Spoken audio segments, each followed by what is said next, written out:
Well, good rising, everyone. Sorry, I'm moving slow today. I'm a slow mover today. Um, it's good to see you all here. I finally made it.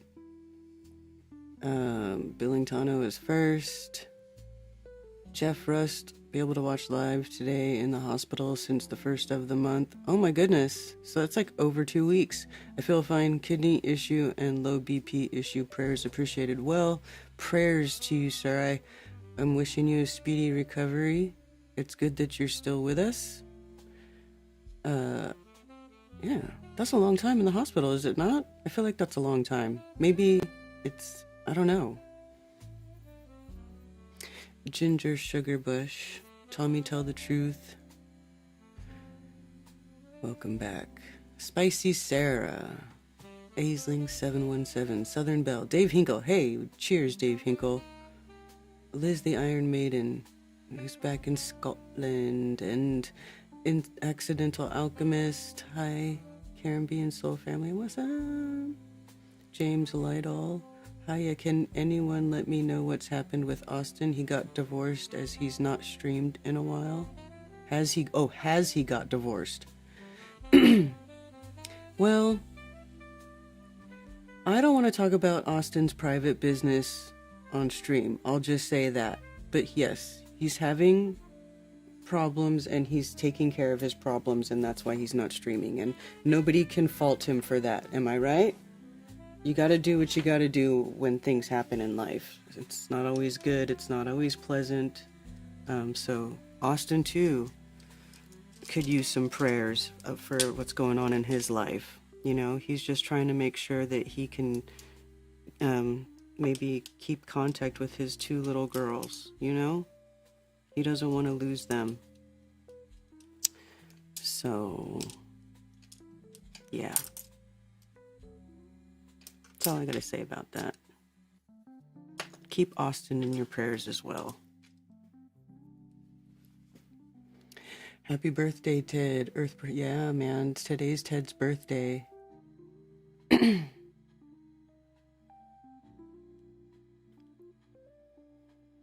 as I was typing the date in, I was like, oh, it's Ted's birthday today. He's the best. I love Ted. Like, so much. He's really an awesome guy. He's the best guy I ever had. Liz, wait, why is it, come on, I'm not the best either. I never get to catch this live. How do the call-in work? StreamYard or phone call? Well, I don't use StreamYard. Hello, JLove Infinity.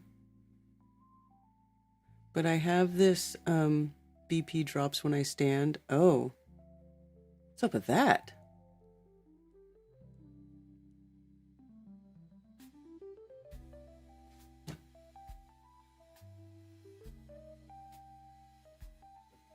Learn to stop sharing when you're going through a test. Doesn't do anyone any good. Yeah, exactly. You just gotta focus and take care of business and not be putting your dirty laundry out everywhere, you know? People don't need to know that. It's their business. Convo about vehicles. Will the 3-eyed Atlas bring the destroyer? What do you mean? The destroyer, Douglas Palmer. Hello, Redondo Rocket, good to see you. Yes, happy birthday, Ted. Let's have a feast at your place.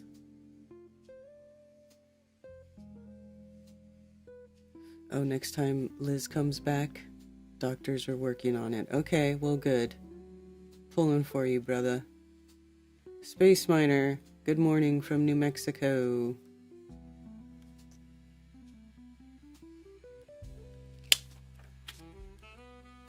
Yeah, man. Yeah, so, anyway. And Witsit's such a good guy. I'll just say that. He's a really good dude.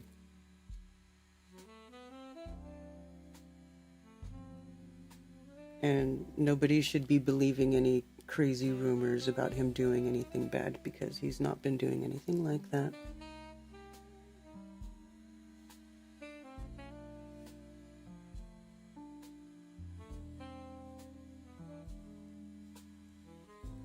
He's just in an unfortunate situation.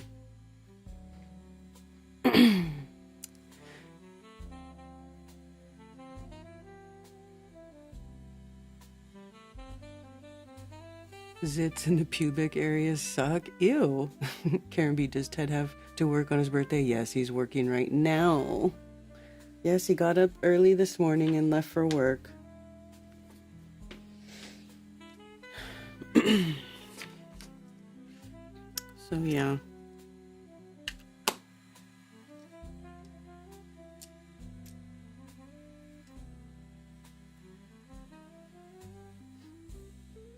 We're not talking about that.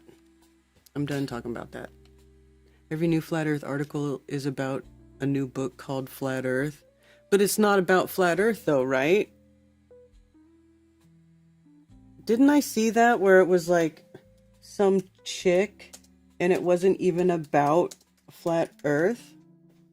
Or is it a different one?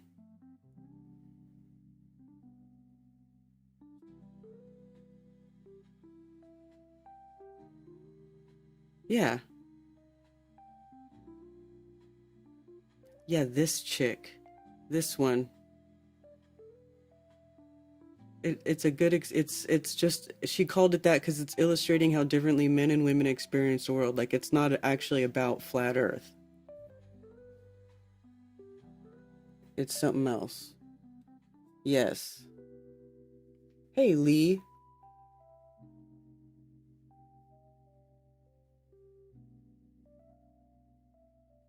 Revelation 9, the beginning of the chapter, Three-Eyed Atlas. Is it? Brandon C, what up? I don't know. I'm going to attempt to do something different here today. See how this works out.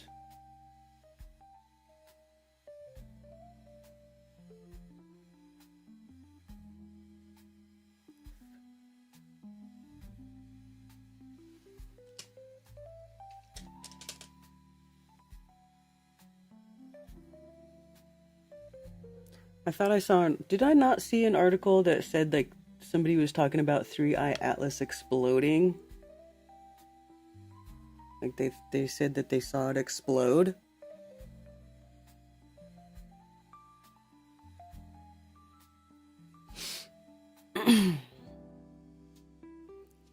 Well, F that broad and her stupid book.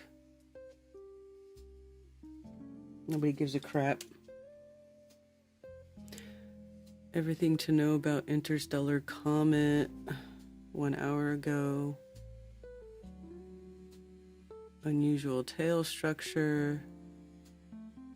New images of interstellar object reignite debate over whether it is a comet or something artificial. Okay, well, let's look at this bullshit.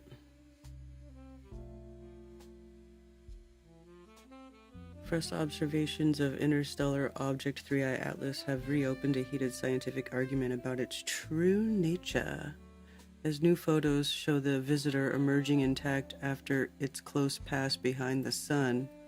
According to an article in the New York Post, the images have encouraged Harvard astrophysicist Avi Loeb to repeat his claim that the object may be artificial. Avi Loeb sounds like a juicy name. Does it not? That name is juicy, baby.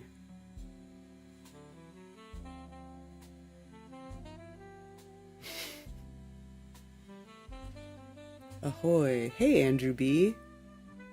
Learning time. Hey, I think he's got... Oh, no, come on. Let's not talk about that. Let's just let them deal with it. And I don't really want to talk about that. I'm going to remove this comment. No offense, friend. You're not on timeout. I just don't want to go into that.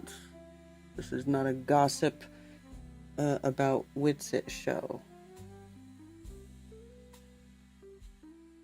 I just don't want to do that.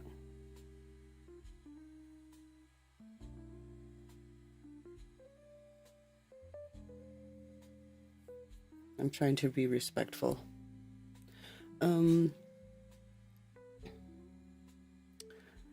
Revelation 9. Let's bring up the Bible. You want to say, check out the Bible.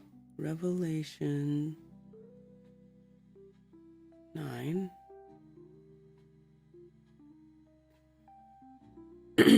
And the fifth angel sounded, and I saw a star fall from heaven unto the earth, and to him was given the key of the bottomless pit. Oh, that sounds ominous. Well, it's not landed here yet, so...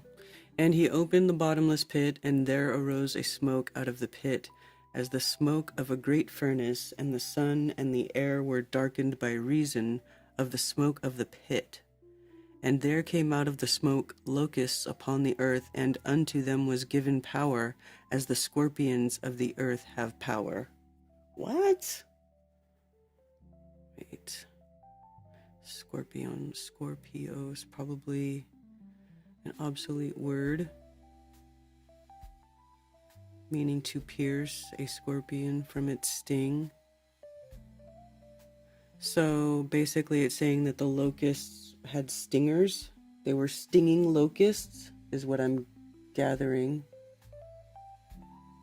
from that.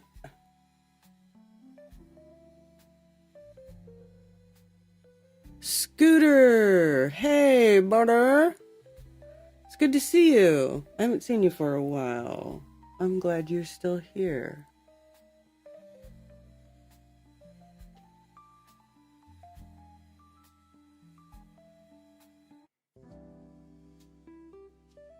No serious etiquette, Ginger. If you call during makeup, I advise you announce your call in chat.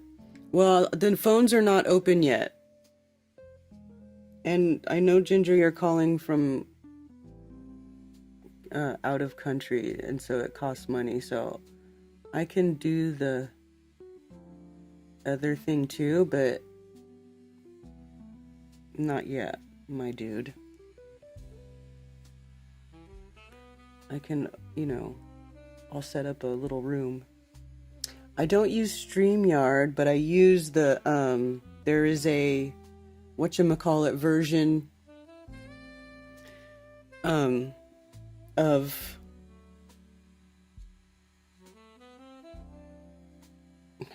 it's Streamlabs version of StreamYard, essentially, because there's like a bunch of different versions of the same type of program. There's like Restream.io, and I think the Streamlabs version is called Talk Studio, I believe.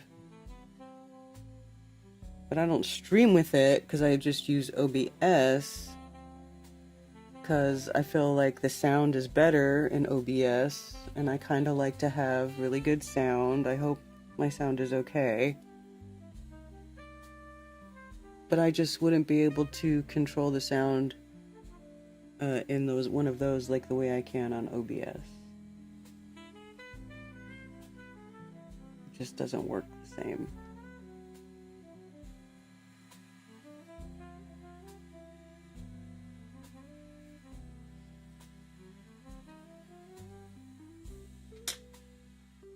Cooter sore.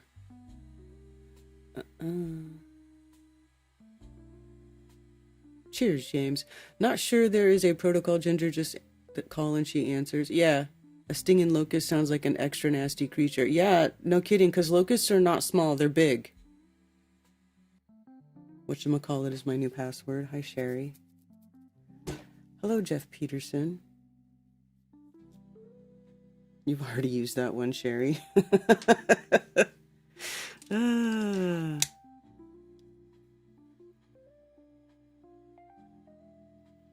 Funny. Funny.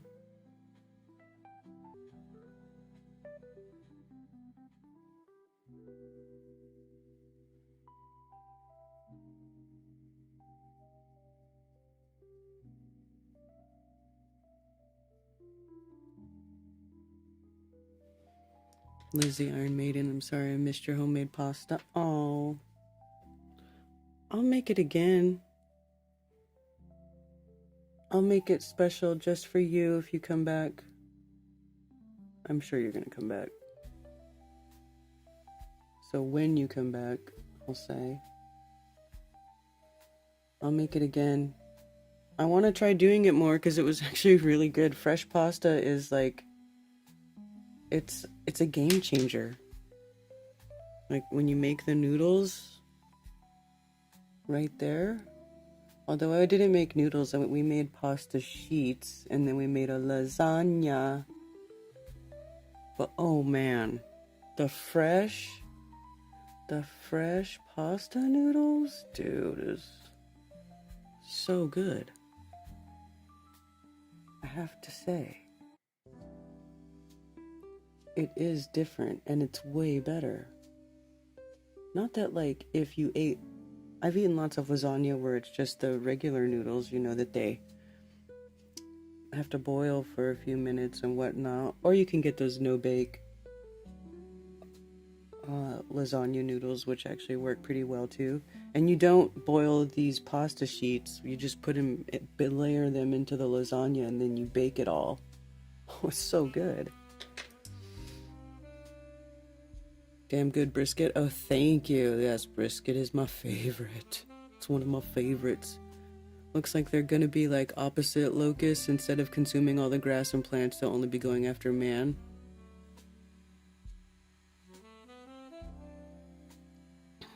Well, let's see, what does it say next? And it was commanded them that they should not hurt the grass of the earth, neither any green thing, neither any tree, but only those men which have not the seal of God in their foreheads. Oh.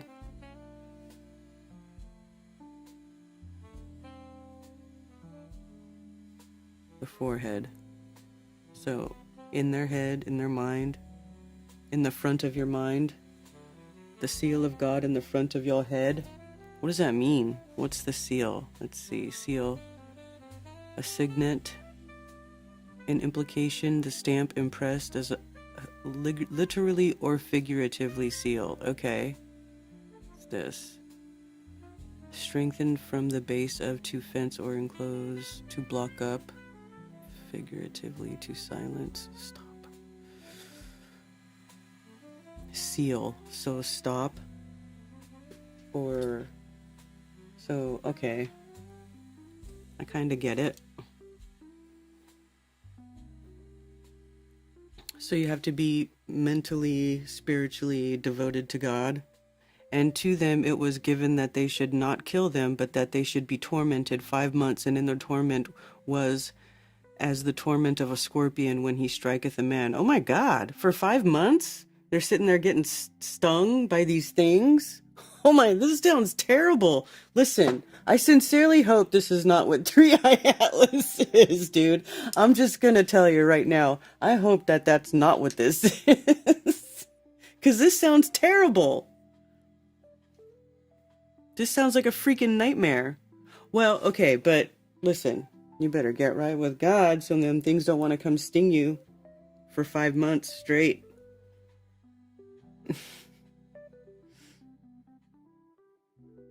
Hilarious, but not hilarious at the same time. It sounds miserable. Okay.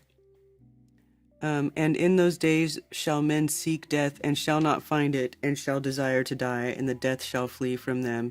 And the shapes of the locusts were like unto horses, prepared unto battle, and on their heads were crowns like gold, and their faces were the faces of men. Dude, these things are not even locusts. They're like, sound like some crazy stinging nightmare creature.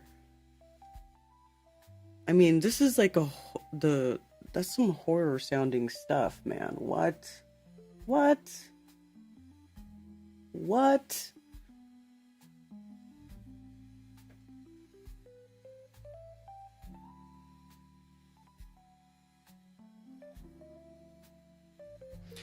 Revelation's most difficult book to interpret. Oh, and my mind is very open to all 666 interpretations. Hello, Angela Baby Carson. You are God's property. Evil bugs are gonna come out of the ground and kill mankind. That's wild. Listen, I hope not. Somebody, who was it that brought this up that asked if this was Three-Eye Atlas? Was that you? Jeff Peterson? Who asked that? I sincerely hope TF not, my dude. Seriously. That's scary crap.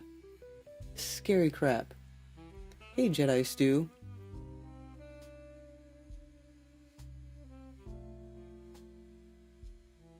Coming out of the ground, not from outer space. Yeah. It says an angel falls down. And this angel, or what is that what it was? Was it an angel? The fifth angel.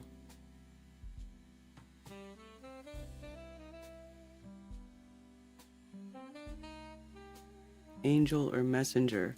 And the fifth angel sounded, and I saw a star fall from heaven. Oh, he sees a star fall from heaven. Literally or figuratively a star. So what looks like a star fall from heaven unto the earth, and to him was given the key of the bottomless pit. A hole in the ground. Well or pit. Huh. Bottomless pit. Depthless. Abyss. A key to the abyss.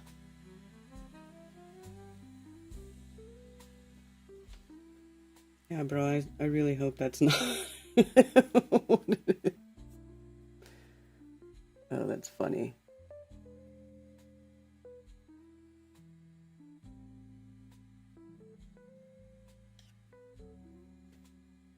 Hey, Lowry and Nico. Star means messenger. Well, it says angel means messenger. The fifth angel, that says messenger. And then a star, probably from the base of this, a star strewn over the sky, literally or figuratively. A simpler form of whatever this word is. Nuo, prolonged from a still simpler form of stro-o, used only as an alternate in certain tenses, probably akin to the idea of strew, spread, or a carpet or couch. Huh. So, fall from heaven. The sky, the abode of God. I don't speak Greek, so I can't, say those funky Greek words. I have no idea how to read their crazy alphabet and letters and stuff, so. We are all fractals of the divine creator, but not everyone has a personal relationship with God, source, the creator. The way I see it, the relationship is the seal. That makes sense to me. That makes sense to me. I mean, I guess that would go along with my comment where I said, well, you better get right with God. If you don't want to be stung by the crazy scorpions wearing crowns that sting, the locusts with the man faces, a little evil stinging man face having insect that flies, and get out of here. Get out of here. I mean, it sounds like a freaking nightmare. Three-eyed Atlas to get star souls. Captain Caveman says, Liz, you inspired my latest video.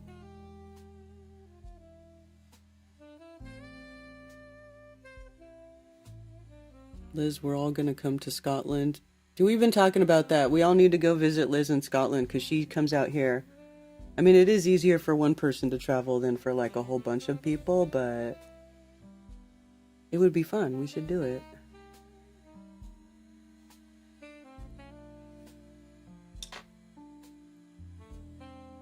power of Christ compels you. Seriously.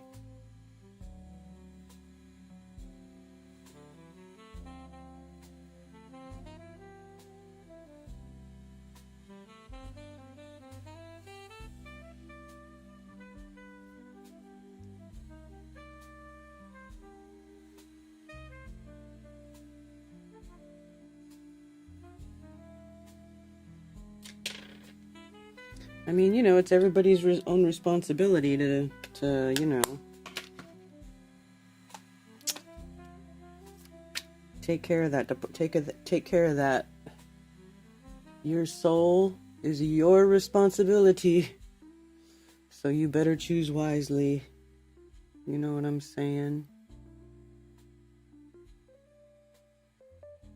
And nobody can tell you what to do as far as that goes. You gotta do it on your own. That's your decision to make.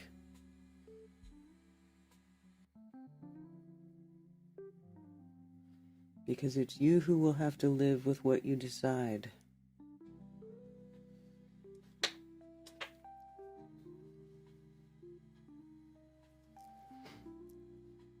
I will go to Scotland in a nanosecond.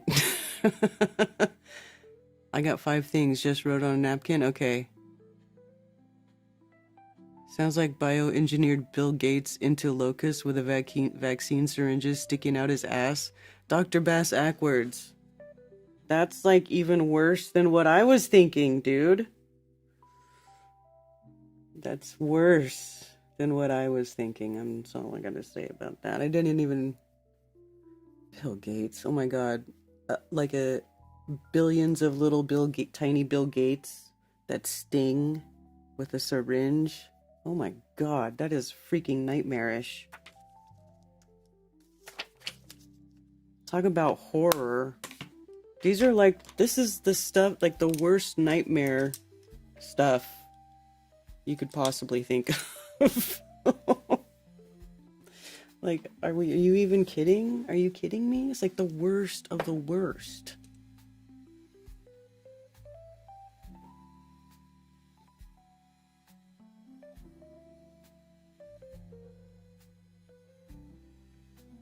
And the shapes of the locusts were like unto horses. Oh, see, horses prepared in battle, like with armor, I guess, yeah? And gold on their heads like crowns. So like a little battle horse with stingers and Bill Gates heads. And they had hair as their hair of women, and their teeth were as the teeth of lions. Ew! And they had breastplates, and as it were breastplates of iron, and the sound of their wings was the sound of chariots and many horses running to battle. Dang, man. And they had tails like unto scorpions, and there were stings in their tails, and their power was to hurt men 5 months. And they had a king over them, which is the angel of the bottomless pit, whose name in the Hebrew tongue is Abaddon, but in the Greek tongue hath his name is Apollyon. Oh. A destroyer. Apollyon. That is Satan. So to them that's like Satan. To destroy, reflexively, to perish or lose, literally or figuratively, destroy, die, mar, perish. Apollumi.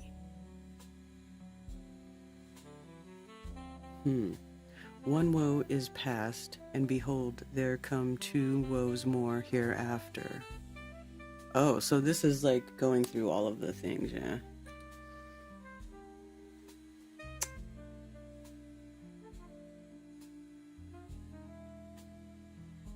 Well, have the previous... Okay, so 3-Eye Atlas is the 5th angel, and then this is the 6th one. So what happened? What's the previous 4?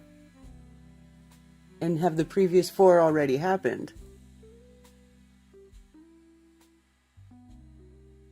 That's the question.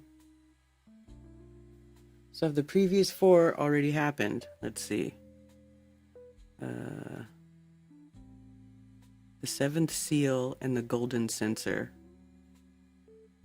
And when he had opened the seventh seal, there was silence in heaven about the space for half an hour.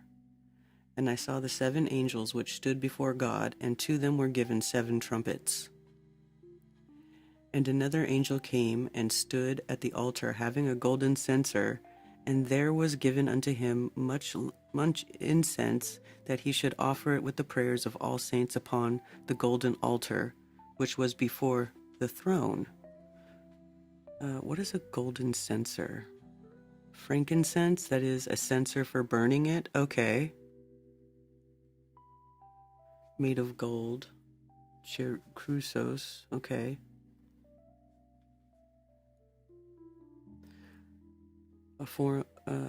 The incense tree, that is by implication incense itself, so frankincense. So he had like a golden thing that he was burning incense in, is what I'm hearing. There's what I'm reading there, yeah?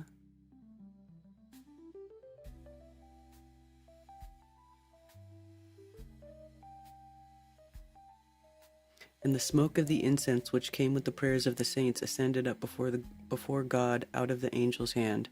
And the angel took the censer and filled it with a fire of the altar and cast it into the earth, and there were voices and thunderings and lightnings and an earthquake. And the 7 angels which had the 7 trumpets prepared themselves to sound. The first angel sounded, okay, so here we go, and there followed hail and fire mingled with blood, and they were cast upon the earth, and the third part of trees was burnt up, and all the green grass was burnt up. Okay, did this happen? I knocked that over. I don't believe that's happened. Did I miss that?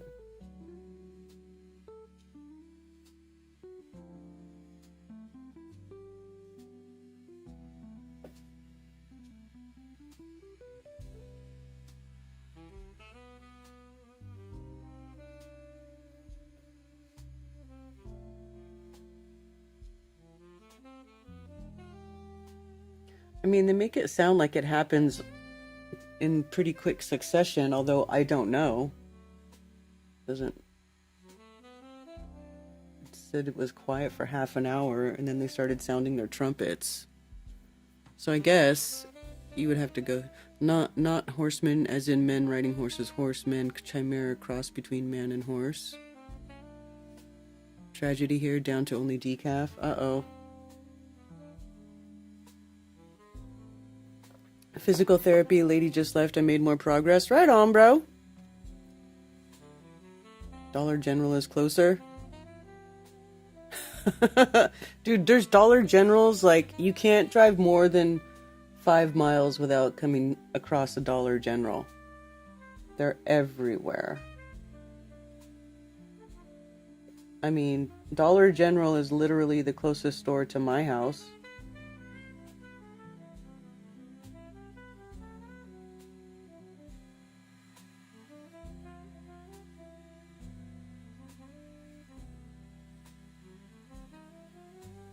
I hate going in there, though.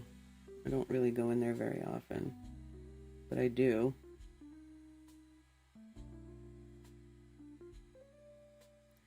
You just need a couple things in a pinch and you don't want to go all the way to town. You can go to a Dollar General.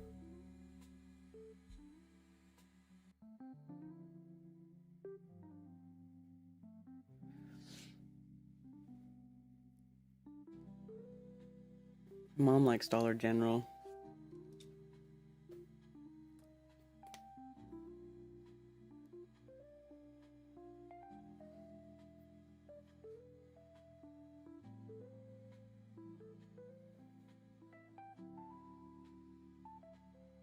Hey, Boston Ray, YouTube wouldn't let you comment? Dollar Tree. Closest to me is 26 miles. Whoa. You must be way in the boonies, because around here, I swear you can't. They're like every 5 miles. I was thinking about it, and I started looking. In fact, there's another Dollar General being built up the road that I saw the other day. So yeah, they're always, those things are everywhere. And you know, whatever. Is it better than Walmart? I guess. I don't know. I mean, it's not full of a bunch of like China crap. I mean, it's just like, they're like general stores or like convenience stores without a gas station. You can get, you know, a bunch of stuff there.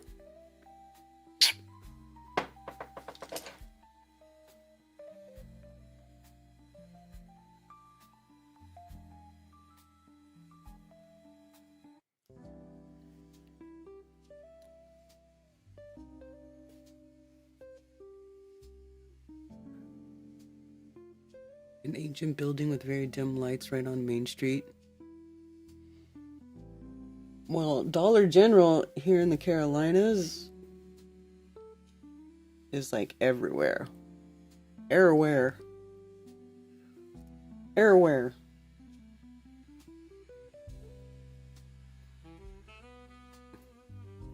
They have also, there's some places like way out in the country, like you know, if you go a little bit further north in my area, there's like a lot of like farmland and stuff out there.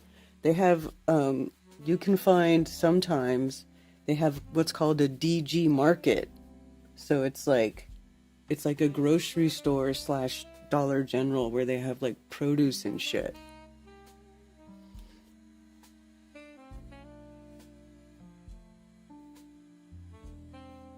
So they're kind of like, yeah, that type of deal.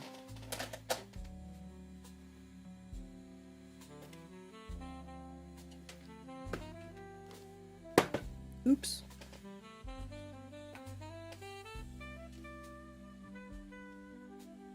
Don't poison yourself at Tim Hortons. I don't know what that is.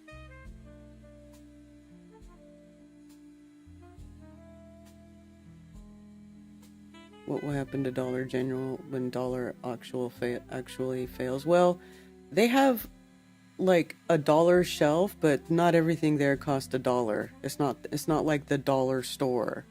It's Dollar General. So there's a whole bunch of things there that cost more than $1. Everything there costs more than $1, except for the things on their dollar shelf, which is like very small. All right.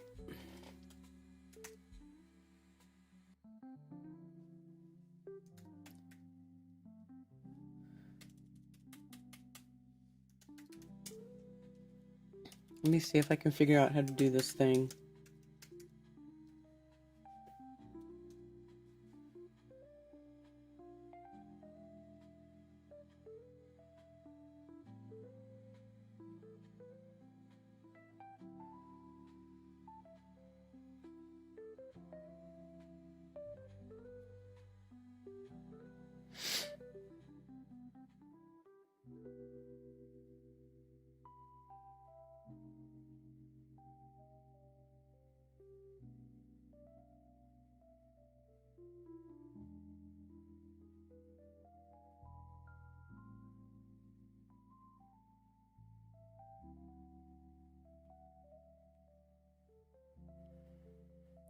See if they still have it.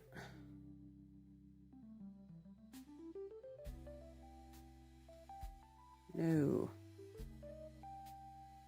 That's not what I want. That's not what I want.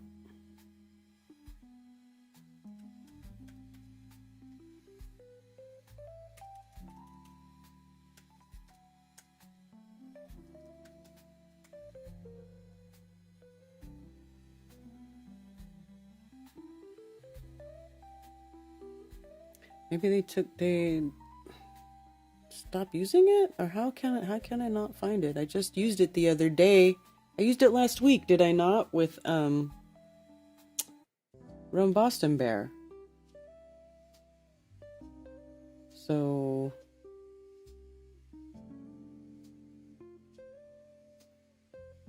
How do I get there again?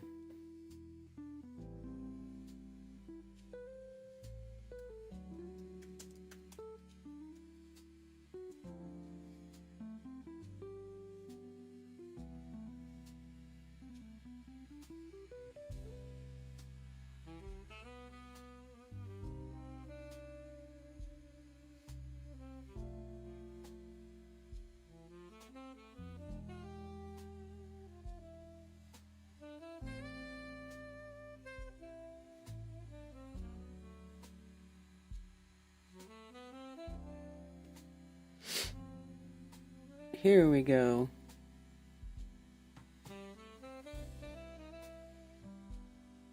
Although, let me see. My weird video thing is going on, so let me see. No. Yes. Here we go. Alrighty. I figured it out.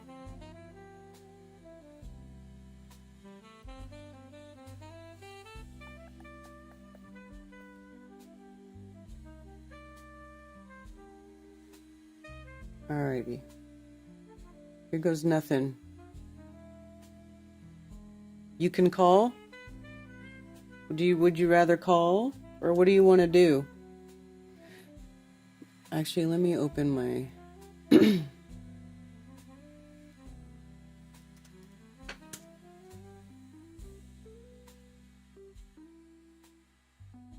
Wow.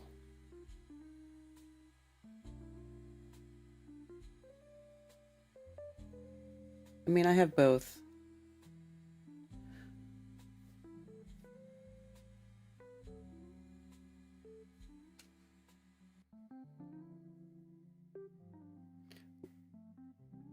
What did you ask?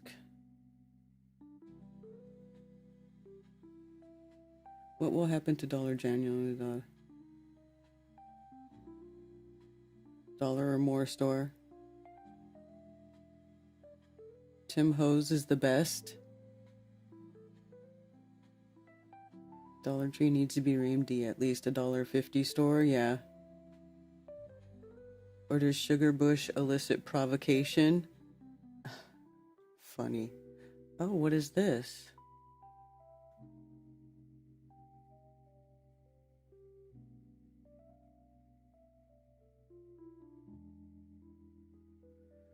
Oh, now they want you to pay $10 a month to use Google Voice for phone calls. Well, that ain't freaking happening. Anyway, my phone is open. Meet you at the Dollar General.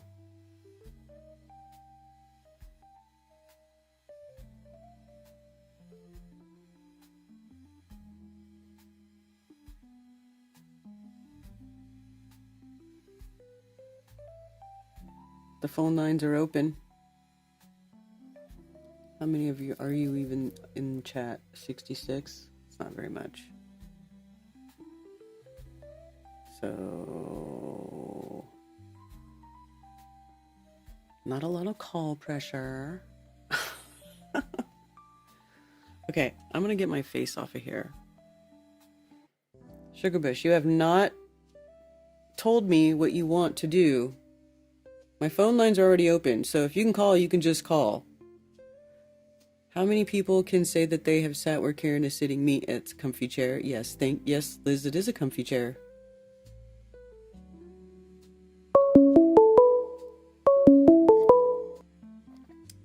Thank you for calling Coffee Talk. You're on with Karen B. Hello, Karen. Hello.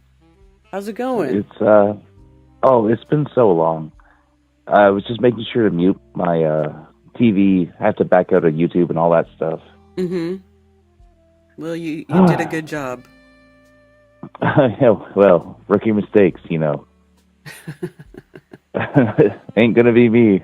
After 10 bloody years of being into this crazy world. So, I just want to wish a happy birthday to Ted. Yes, thank you. Yeah, and I know in after hours, it stays in after hours. But screw it.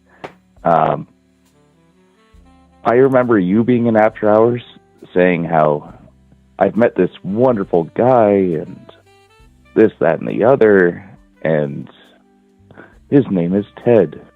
He lives on the other side of the whatever. Yeah, he was living in country. Washington and outside Seattle at the time.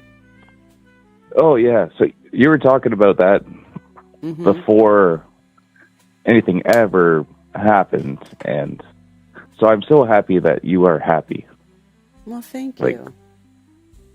That's it's so wonderful that you actually found your soulmate. So yeah, yeah, I guess that's what he is. I don't know. I just know that he's treats me the best. He makes me happy. Yeah, and that's all anybody wants, right? Like, that's all anybody wants, is to be treated with respect and to make you happy. Yes. That's what it should be. Yeah, so I got a bunch of non-flat Earth related crap that just happened this weekend. Okay, so I'm walking to my job. Out of nowhere, this, I say 70-pound dog comes bum rushing me. Like, it's like running. It's got a leash, but the lady's obviously not holding the leash. It gives me a good circle around, like twice at least, and it's barking like crazy. I just, cool as a cucumber, stand there. Like, any sudden movements is going to cause more problems. He takes a pee on the wall, and the lady's now trying to catch up. And I'm like, he's over here. Don't worry. So his name was Maverick. He was very cute. Oh. But yeah, getting bum rushed by a dog, like one that could actually do damage if it wanted to. But again, as far as I figure, it just wanted belly rubs. Yeah, that's how my dog was. And he was like 80-pound pit, and he was a cool dog, but he just looked scary. Yeah, I was not afraid at all. It was just, okay, this is happening sort of situation. And, yeah, then I got to let him sniff my hand, gave him a few pets, gave him a bunch of slaps on the butt. Like, not hard ones, just like, I'm sure you know how with critters go. So that happened. And then I guess it would have been Saturday night. I finished my shift at midnight. I ended up being 15 minutes late leaving because the computer didn't work. As I'm walking home, I'm going past the church, and there's some girl just laying on the ground, like absolutely messed up. And sorry, I just need to vent. What do you mean messed up? She was hammered. Oh, okay. Absolutely, completely shit-faced. Okay. So I walk up to this like crew of teenagers, and I'm like, "What's going on, guys?" And the best friend girl who did stick around, she hands me the phone to her mom, and her mom is like an hour and a half away from where we live, or where we are right now. And she's like, "Oh, thank God there's an adult there." It's like, why do I have to be the adult again? I've had to call 911 so many times on my walk home from work. So yeah, her name was Delilah, and I had to call 911, deal with the whole rigmarole of all this insanity. All of her friends fled except for her one best friend. And yeah, so either way, I couldn't sleep, so I called the hospital at like 5 a.m. and sure enough, she'll be fine, which I was pretty sure. Yeah. But it's Well, just one that's of those good. like why do I have to deal with this again? Have you had to call 911 for other drunk people? Oh, plenty, yeah. Oh man, Jeez. this one guy was Are you like like in slamming a his head on a college? wall. Do you live like in a party town or a college town or something or? I'm in Niagara Falls, Okay. so I don't know I about just I know about the waterfalls, but I don't know about like the city next to it. it. Well, it is a tourist town, Okay, yeah, that makes so sense. yeah, Okay. people come to party. It's but yeah, seriously, so many times I've had to deal with stupid situations. I imagine 911's got me on record. That's funny. Yeah, not really. Well, at least you're not like abusing 911. You're not making calls for no reason, right? Well, no. If I'm going to call, there's definitely a reason. But when the other little one's scattered, and then I find out she's 17, she's from Mississauga, which is like an hour and a half away. Mm-hmm. And then her friend hands me her the girl's cell phone and is like, talk to her mom. It's like, what? And yeah, I had to go into adult mode. And I don't like going into adult mode. I just want to go home. I want to get drunk, and I want to smoke weed. But this wasn't happening right now. Oh. Yeah.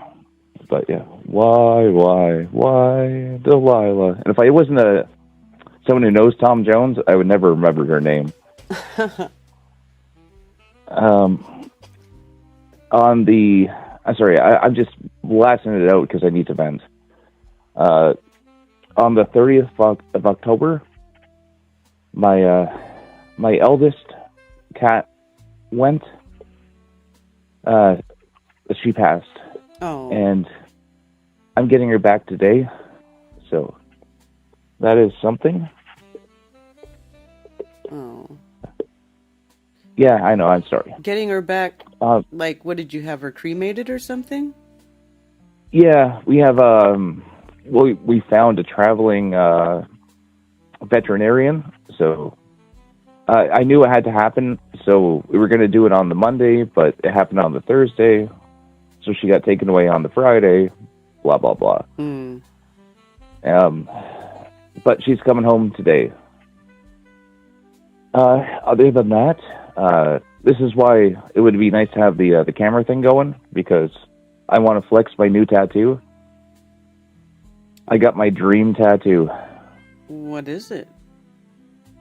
It is a squirrel.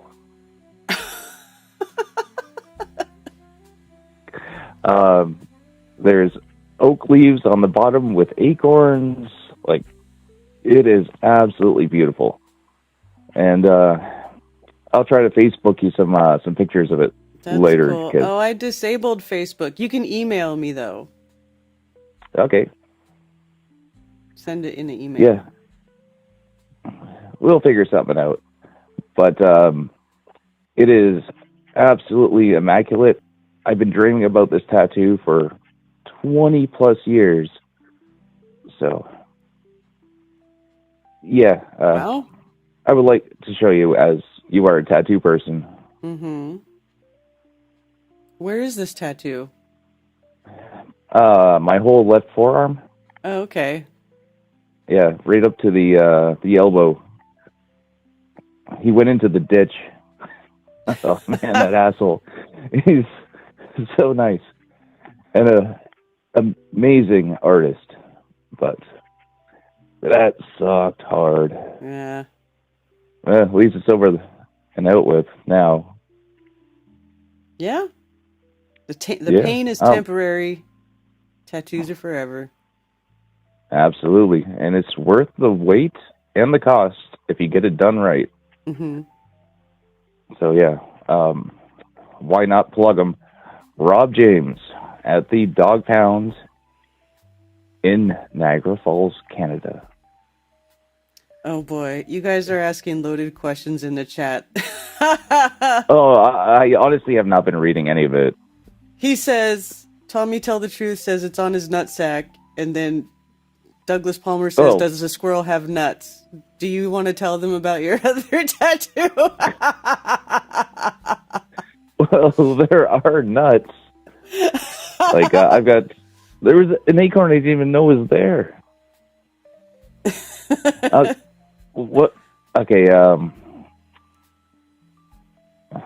Do I have your email? It's Karen BFE at protonmail.com. All right, I will try to send you a photo so you can show if you want, and not the not the other one. Yeah, yes, exactly. Good. Thank you.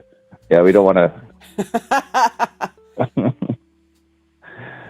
All right, Karen. I'm sorry it's been so long since we had a chance to talk, but That's all right, I have though. missed it. It's good to hear from you. You know, everybody's just got to live their life. I know how it goes. We're all just living life. Indeed. All right. Well, I guess I'll get. I almost said it. I was going to say I'm going to get off, and then that again does not sound good. But I will hang up so you can take another caller. All right. And I hope you have a great morning. And again, happy birthday to Ted. And being there before you guys actually got together, it's just one of those things. It's like, I was there. That's funny. Yeah, it's been a while. It's been a while now. Yeah. And I'm glad you're happy. Thank you. I appreciate that. Thanks again. All right. Take care. It's good to hear from you. Yeah. Love talking to you anytime. All right. Bye. Bye. Should name him Acorn. I just found out rats eat acorns too. I have a rat living in one of my cars and it loves acorns. Oh my god, there's acorns all over my house. Although I do have cats. I have 2 cats that hang around the house, so I have not seen rats, but I have seen squirrels and deer going for the acorns. You did say there was an acorn. Yeah, if you know about the acorn. I don't even know if I should divulge. Rats are omnivores. Yeah, they eat everything.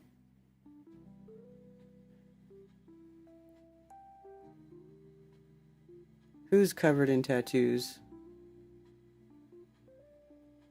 Used to work with a guy that had a rooster tattoo hanging from the gallows on his lower leg. He said his cock hangs below his knee.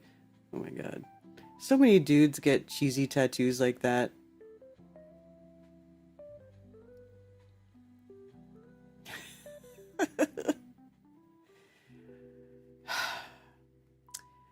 When I was still married to my ex, and he was still in the Navy, he had these 2 friends where they would make bets with each other, and or they would go get tattoos, and the other person picked the tattoo for the other guy, and then you didn't get to see it until after it was done.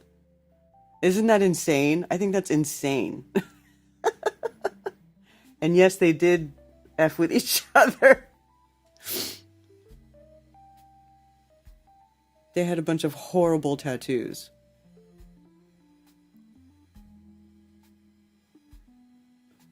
I just don't know why anybody would do that. Look at this picture. Is this really a picture? An image of 3-Eye Atlas captured by the Hubble Space Telescope's Wide Field Camera on the 21st. So it looks long exposure because these stars are doing a trail, a little bit of a trail, right? Is what it looks like. But there's no trail for the comet? Like,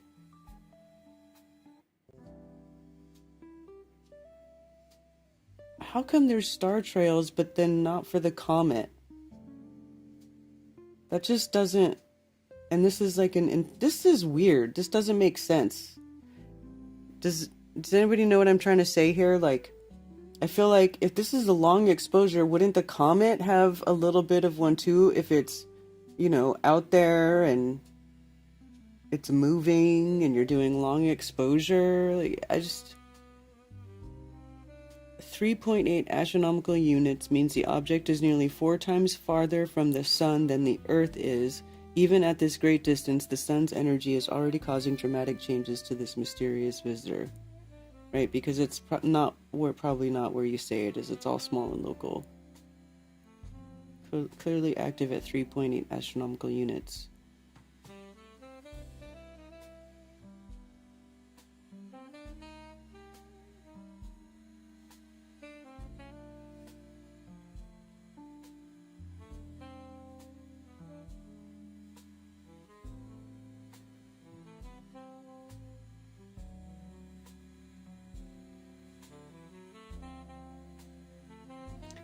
One of the most intriguing aspects of studying interstellar objects is understanding what they're made of and where they came from.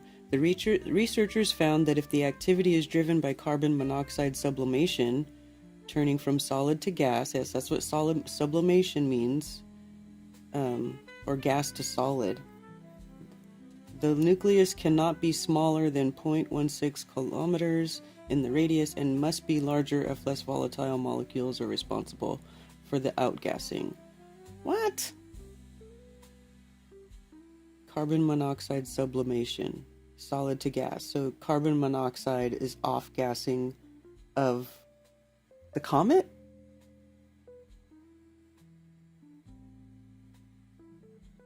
Different materials require different amounts of solar heating to begin sublimating, so by observing when and how vigorously it becomes active, it's possible to make educated guesses about what it's made of. Interstellar visitors like 3I Atlas are extraordinarily rare. Before this object, only 2 others have been confirmed. Oumuamua in 2017 and Borisov in 2019. Each provides a unique window into planetary systems around other stars, carrying with them the chemical signatures and physical characteristics shaped by alien environments billions of kilometers away, right?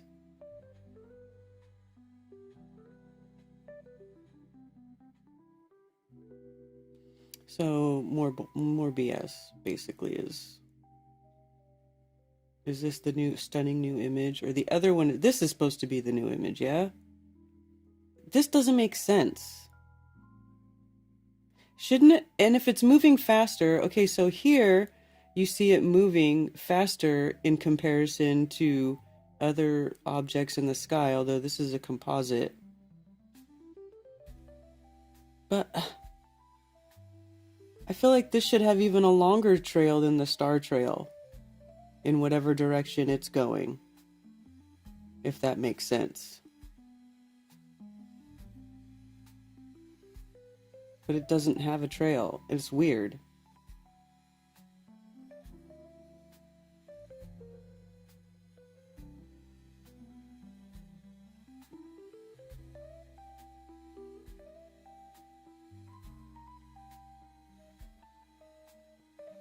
Anyway, that's just my opinion. What do you guys think? He's at work. TTT. Is Ted there now? Yeah, Ted's at work.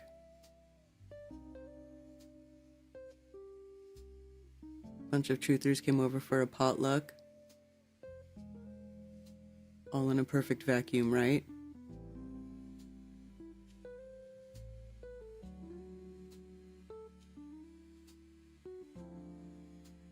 A lot of deviled egg plates. I make deviled eggs. I love deviled eggs.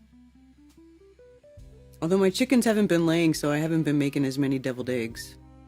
But when the chickens are laying and I got like a whole bunch of eggs in the other fridge, I will make deviled eggs and I love it. Yeah, Ted.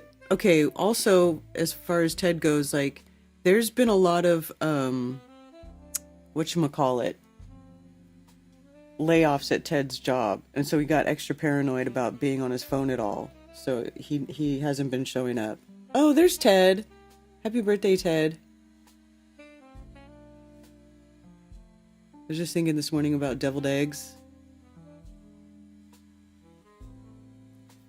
Yeah, deviled eggs are the bomb.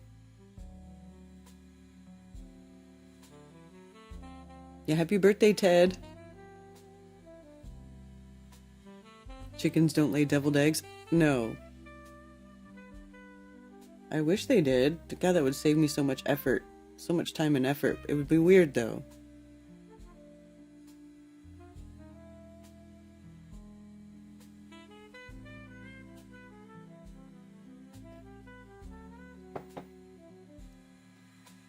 Look at all Ted getting all the happy birthday wishes. Tommy was carrying the bucket, giving out tokes. That's hilarious. I just hate peeling eggs. Hello, the Mandy effect.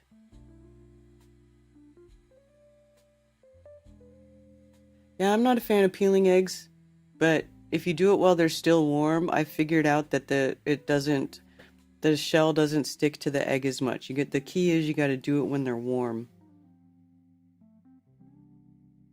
Where'd the chickens get the mayo and the mustard, right? It would be weird.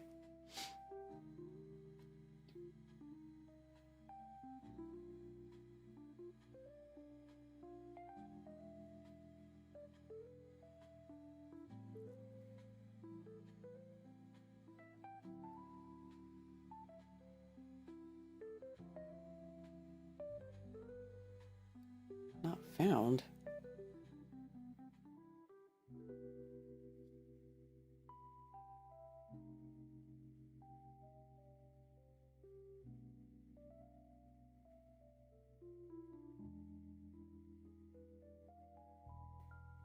Don't you guys think?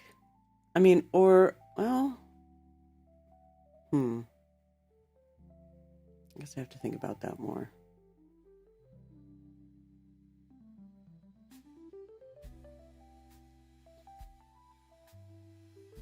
Yeah, I feel like it should have a longer trail because the stars are farther away, right?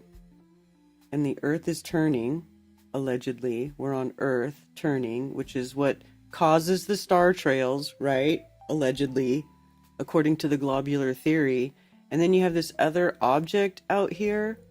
Like, you know, even if you take star trail images of the sky, everything starts leaving a trail. If you do a trails image, like a long exposure where that one started to show star trails, that's a long exposure.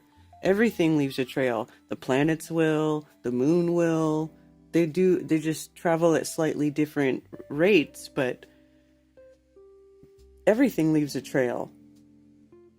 Why would this not leave a trail?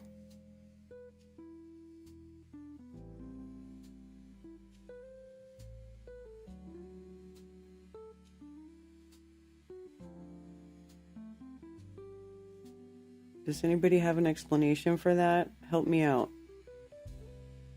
Because look at this. Look at all these things have trails, but not this?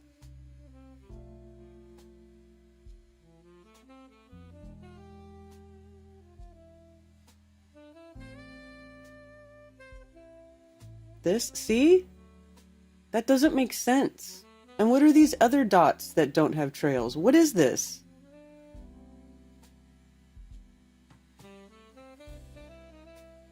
What has trails? I'm confused. Can somebody make it make sense?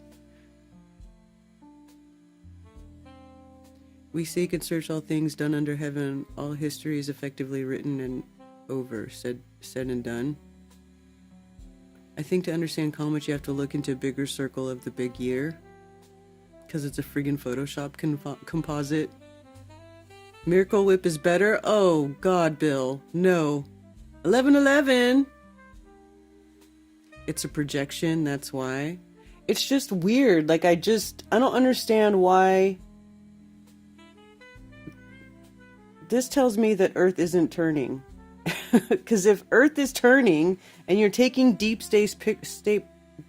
space, long exposure pictures that produce elongated trails such as these, everything should have it. Everything. Unless the thing isn't moving at all.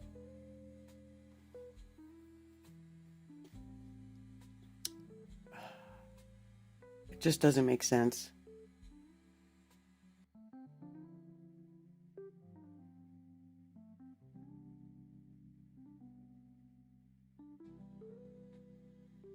Like these.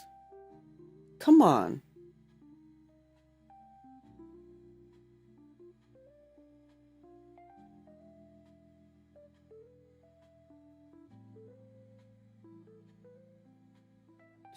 What is this thing that's going up and down?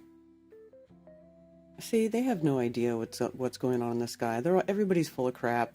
They know nothing. They don't know what it is. Didn't you see the life hack about peeling an egg? No, what is it?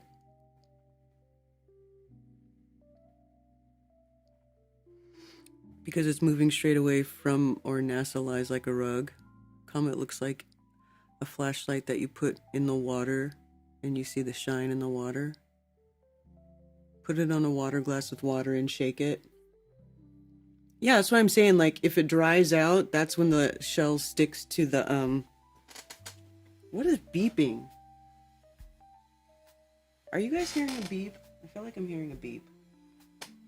If the egg dries out, then it will stick to the shell will stick to the egg. Which is also why I just do it right away when it's still warm. Because they haven't dried out yet. Like this. I mean, it kind of looks like it, but not like everything else. And if it's moving faster, or if it's not as far as a star, and it's moving faster than a star, and you do a long exposure, it should be making more of a trail. Maybe that's why dum-dums are like, it's a space alien ship. It's an alien ship.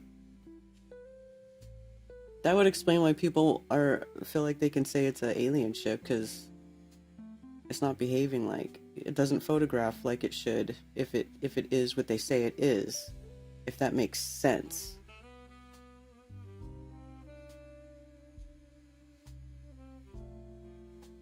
Anyway, whatever. No beep.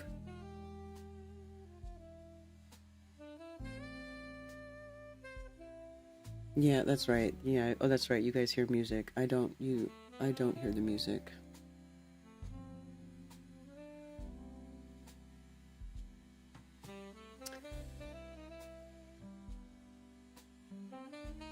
Closest approach to the sun was on the 30th of October.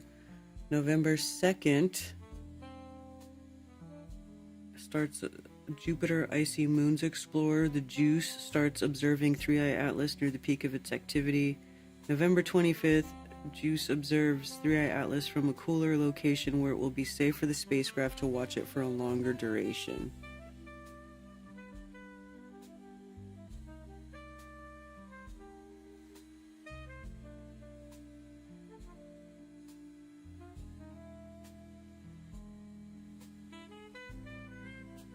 Jupiter Icy Moons Explorer. JUICE will make detailed observations of the giant gas planet, its three large ocean-bearing moons, Ganymede, Callisto, and Europa, with a suite of remote sensing geophysical and in situ instruments. The mission will characterize these moons as both planetary objects and possible habitats, explore Jupiter's complex environment in depth, and study the wider Jupiter system as an archetype for gas giants across the universe. Whatever.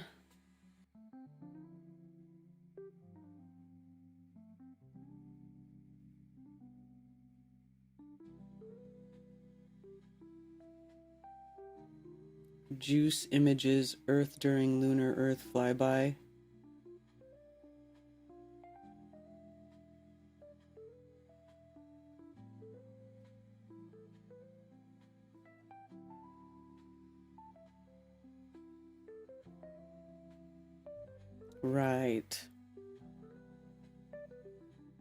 Right. Whatever. This crap. This phony crap.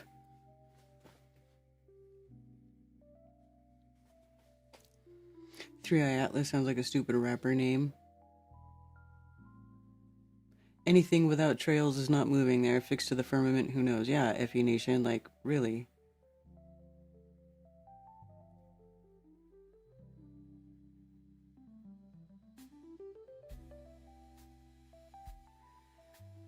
We know about moons millions of miles away. Then we know about our local environment. Yeah.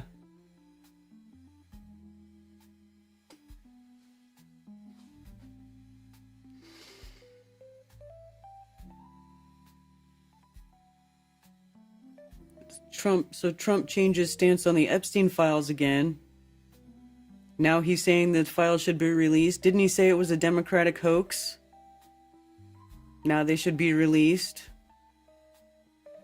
And was there supposedly some more information released about that, but I didn't see or hear about anything substantial. Did anybody else hear about that?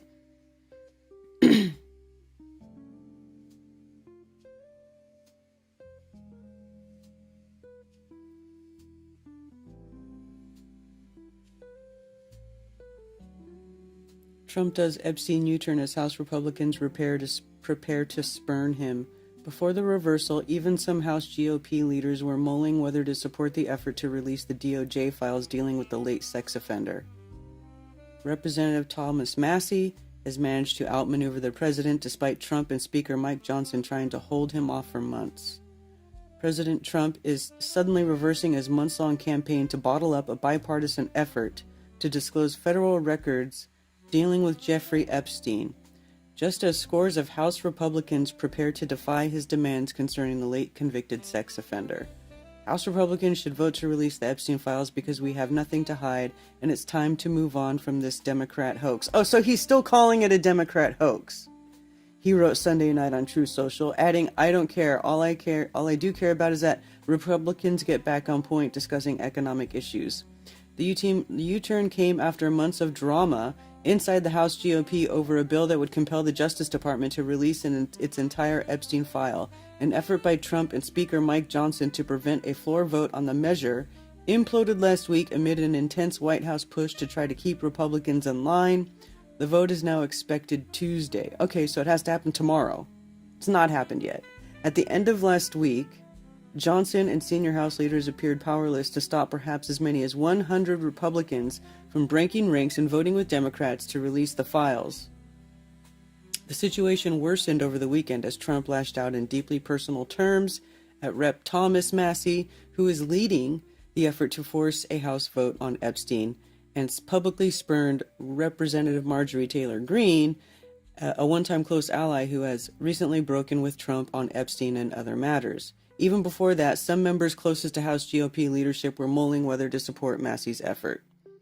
Those include lawmakers like Virginia Foxx, who is a Republican in North Carolina, who as Rules Committee chair is among the most trusted members of Johnson's inner circle.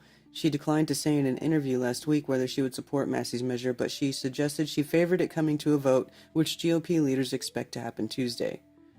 "I'm a big full disclosure person," Fox said. "I have nothing to hide, and I assume nobody else does either." Blake Moore of Utah, Republican Conference Vice Chair, said in an interview last week he normally doesn't discuss how he will vote. Kevin Hern of Oklahoma, the House GOP Policy Chair, acknowledged a lot of consternation inside the party about what to do. Because people won't drop it. People won't drop it, especially on X, which Elon has tried to make this place like where everybody gets their news platform, where like everything is discussed, everything is disclosed, where people get their information from. People stream here, And so when you go and look at posts from like American politicians, underneath these posts is just, "That's great. What about the Epstein files? Oh, are you guys, they're just constantly being called out. They get memed and ratioed all the time by thousands of people holding them to their shit. Like, when are you guys going to do what you say you're going to do? Oh, I thought you guys were going to do XYZ, but now you're not. Now it's not going to matter. So it's like, while I hate this platform and, and it is, still very, there's some censorship on here and they definitely use algorithms to bury people and whatnot. If you go look at if you look at posts by politicians, it is constantly being bombarded by commenters.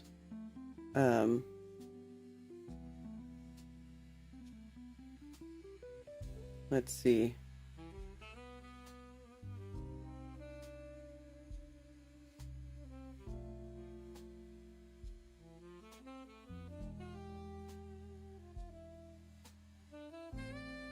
Epstein trap. Let's start talking about the Republican Party's record-setting achievements and not fall into the Epstein trap, which is actually a curse on the Democrats, not us. Make America great again, Donald Trump.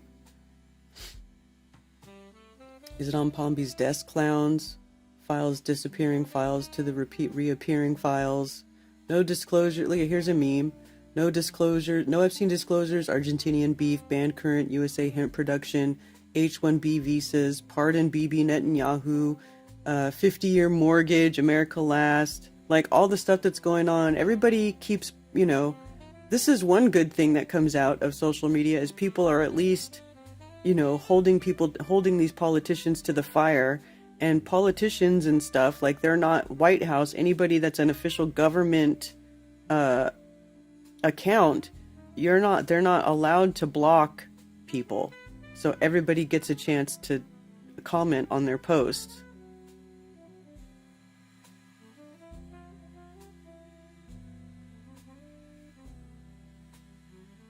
Trump, Bondi, and Epstein. I don't even know if this is real. That could be AI. That's part of the bad thing. A lot of this stuff is AI. But people do post and at least keep the pressure on,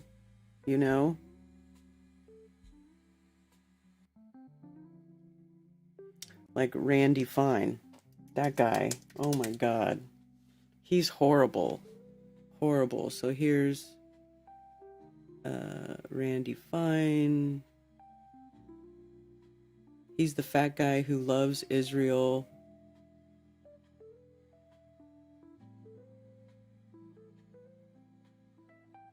Embarrassments to the Republican Party.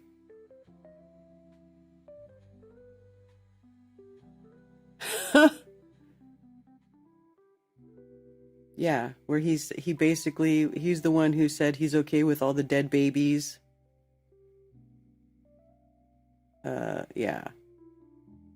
So all of the politicians' posts, look at this crap, are just overrun with all these sorts of replies, which is great. AIPAC tracker is always posting, how much they take from AIPAC. You guys seen AIPAC tracker?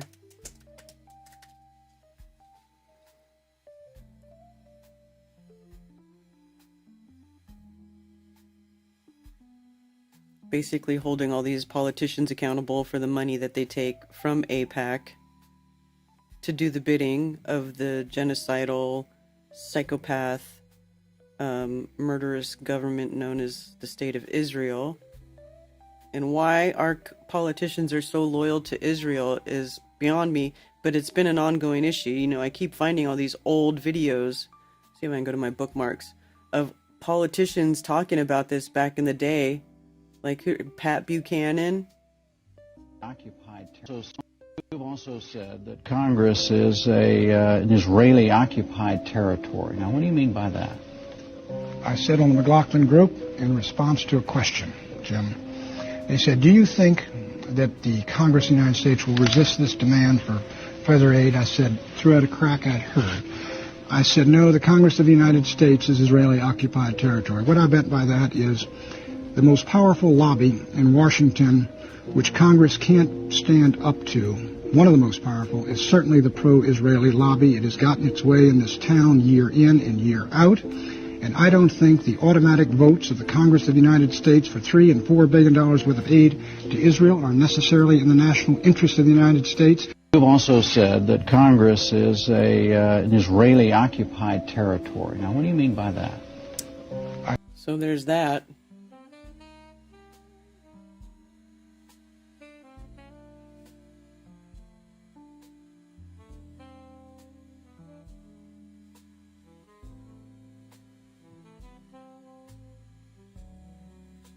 I don't organize my bookmarks very well. I'll just say that.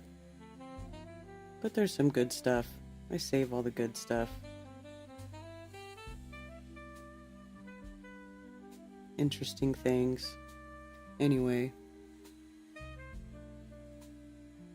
If they had anything on Trump, they would have exposed it in the last 4 years. The only ones getting exposed are the Democrats. Clinton 20 times to the island. Go for it. It's going to be funny. So you don't think any of the Republicans are guilty? Do you really believe that? I think there's people on both sides that are guilty AF. Guilty AF. And I certainly don't think it's just Republicans. It's probably more damning to the Republican side because the left is just so degenerate and beyond effed up anyway. It'd be like, oh, that's just how they are. Look at them. They're always at the gay pride parades, walking around with their dicks out and everything and putting each other on leashes and whatnot. So it's like, I mean, if you think about all the things associated with leftism, then those people aren't going to be marred as bad as like a group of conservatives who are, historically the opposite side of that, right? So if they get caught doing something deplorable, it just hits harder. Although they're both bad. They're both doing bad stuff. If that makes sense.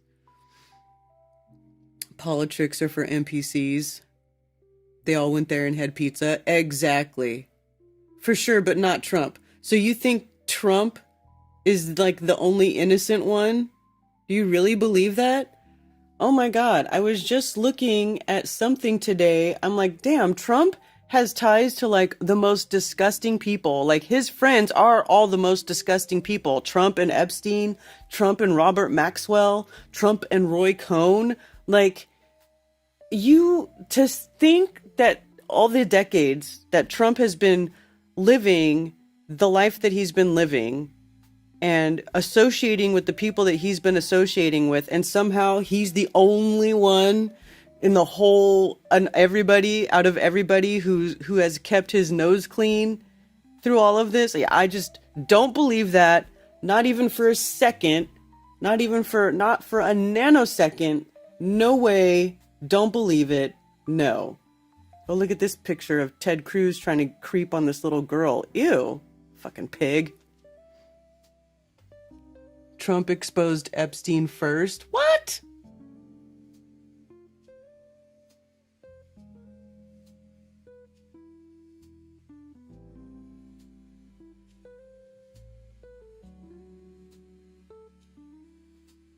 If they had anything on Trump, they would have used it by now. Then why is he calling it? If he is the one who exposed Epstein first and talked to the FBI, why would he call it a Democratic hoax? Why is it a Democratic hoax, and why is he trying to block them from releasing it? Why? Hey, Leland Witt, happy Flurf Day, Ted. Yeah, man.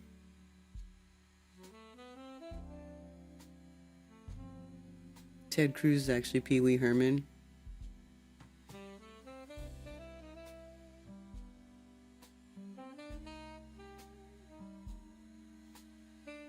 I mean, seriously. And it's not like there have been any arrests as far as Epstein goes. So they're not using it to arrest anybody.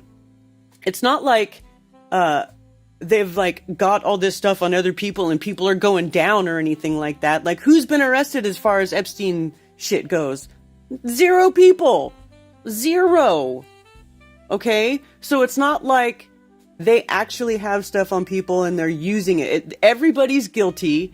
Everybody's guilty as shit. Everybody's dirty AF. And they don't want it to come out because it will basically crumble their entire grift that they've got going on in the Capitol, where it is a 100% corrupt government. I mean, come on. Come on, bro. Trump didn't drain the swamp. He added to it. But nobody's been exposed. It would make sense. That would make sense if other people had already been arrested and exposed for being for the Epstein files. But nobody is being arrested. See what I'm saying? So that makes me think They're all guilty and they all have some sort of interest in keeping it on hush hush, except for some people who are pushing to do it, right? I mean, it's gotten to the point where they can't keep, the cat is out of the bag and they're all panicking. Trump is the swamp. Ghislaine got arrested, right? But then she's in some like cushy jail where now she's trying to negotiate for a pardon from Trump. So, you know, I mean, they had to arrest her because she was an accomplice in everything. You know, all of the Epstein victims named her, right? She was the one procuring these girls for Epstein.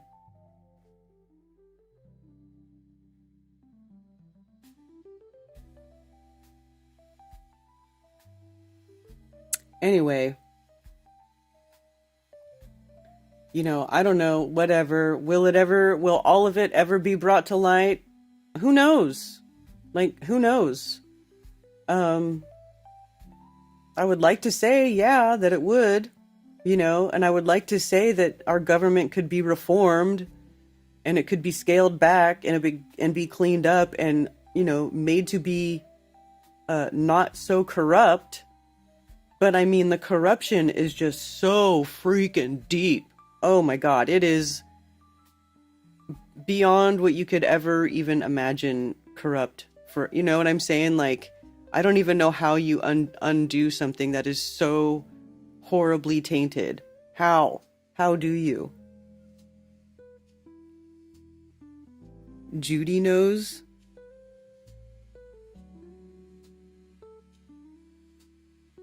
That kind of pardon only happens at the end of the presidential term, right? And he can't run again, so there'll be no shame, just like Biden had no shame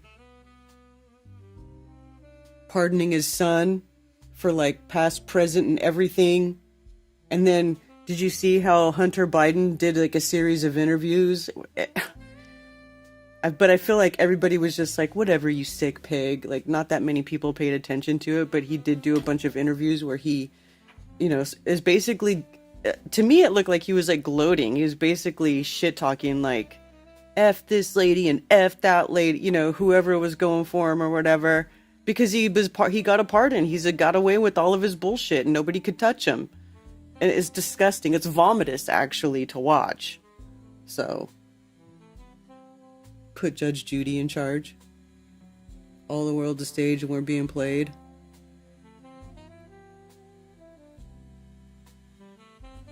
Look up the Bidens having property on the island next to Epstein Island. The two islands were used in the war.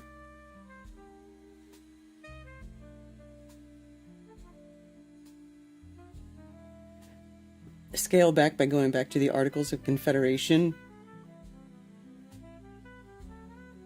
I would love to see the South rise again. South will rise again. Tell you what. Stands to reason that it will all eventually eat itself. Yeah. You know, and if you think about it, like, I don't really worry about it so much. Because I feel like the people that live in this country are good enough and strong enough that most of us, we could make it through. Because, you know, sometimes you see governments fall and like everything just goes to shit. But, you know, I feel like Americans could handle it. Maybe I'm being too optimistic there, but I feel like, well, at least this part of the country where everybody is very self-sufficient and they're not afraid to do some hard work and everybody's got guns. You know what I'm saying? Like, I feel like the environment here makes this place like set up to be resilient for something like that to happen.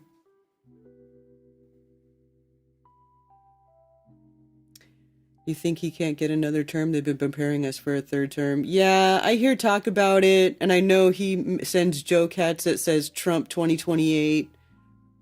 I doubt it. Although, you know, there were other presidents that served more terms, but I guess that was before they made the 2-term rule.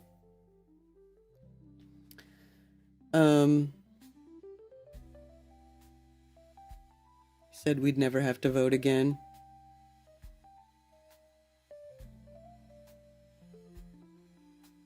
Interesting that Ghislaine had a submarine and a license on ports on both islands. It is very suspicious. Hey, look, I wouldn't be surprised if Biden and all those, and Clintons, I mean, look at what the Clintons did to Haiti.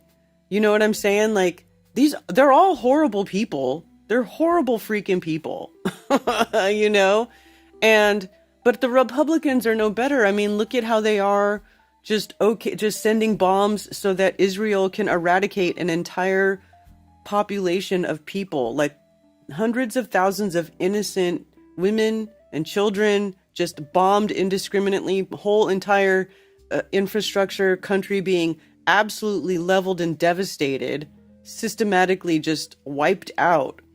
And America funds it, pays for it, supplies all the bombs for it. Like, that's horrible. That's freaking horrible. All of it's bad. You know, all of it's bad. But the thing that, you know, is the common theme here is like that they're all politicians, or all these people that are in these positions of power, and they're supposed to be doing things that are the benefit of the country, but they're all just horrible, corrupt assholes, and they launder money, and they murder people, and they steal, and they lie. Like, they just suck. They all suck. Okay? The bad guys are definitely in charge. Wild West cowboys and Indians. That's what I'm saying. Like, I feel like the culture here is, well, we'll see. The great experiment, as this place is called, is not over. I'll just say that. The experiment is not over.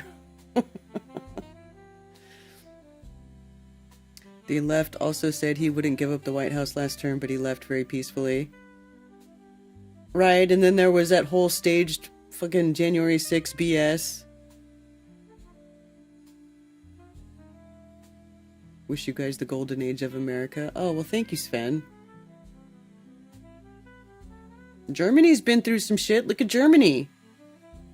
World War II. Then there was that wall, the wall coming down. It is our duty to stand up and speak up, and dismand, they dissolve. Yeah. But the government treats the citizens like the enemy. That's the problem. So, and they're kind of scary. You know, I mean, let's be honest, they're kind of scary. But what's that saying from the forefathers? Like, the path to freedom must occasionally be cleansed in the blood of whoever. Patriots, with the blood of patriots.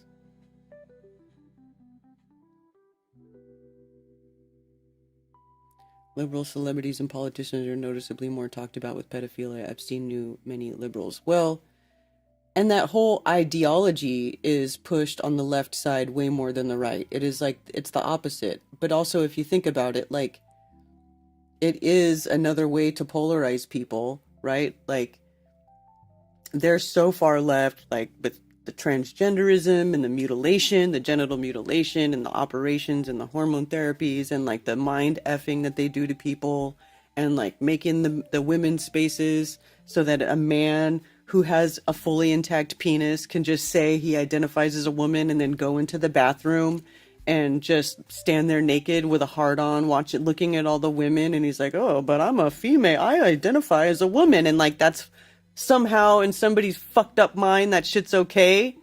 Like, what the hell is that? Okay? And then you have the conservative side, which, you know, there's the other part of the extremism, you know, where they're like pro-Israel and blah blah blah. Like, their destruction, while they're doing some sort of the same sort of human destruction of humanity, it's just different. It has a different face on it. You know, it's like, you know, this, those who bless Israel will be blessed, and oh, they are the chosen people, and we stand with Israel no matter what, and we're gonna like indiscriminately bomb and kill all these people. It's like both sides are causing their own type of damage. I mean, that whole leftist ideology keeps, families from being made by people, right? If you're a gay, or or you're a lesbian or whatever, you're not marrying a man, and you guys aren't consummating your marriage and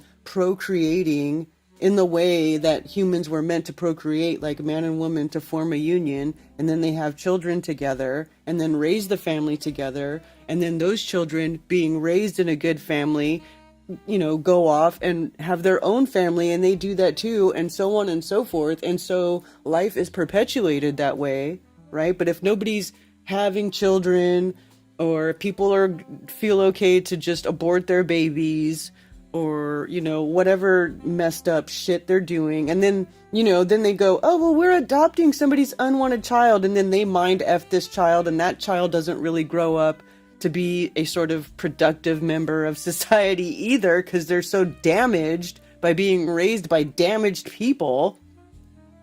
I mean, that also kills people, because there's no population growing, right? So it's like, it's just destruction on both sides, but different ways. All of it's bad. All of it is evil, which means does not function. Good is functional, functions as it should, and evil means it's not functioning as it should. So all of these things are a misfunction of humanity, a major freaking misfunction. Hey, Chicago artist. The German and the European politics drive the whole countries with warp speed against the wall.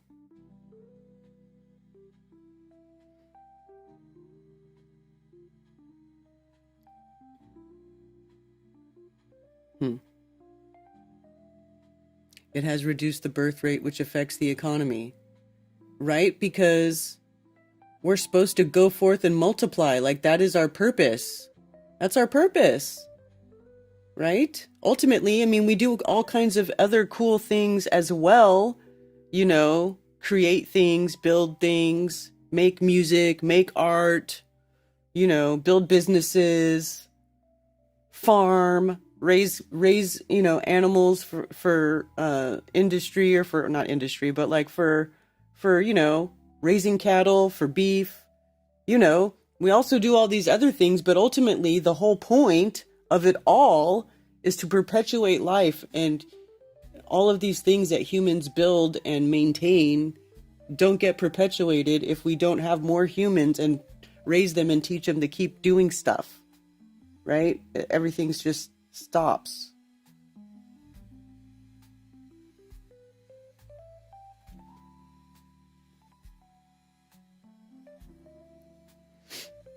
Yeah, so I had 3 babies.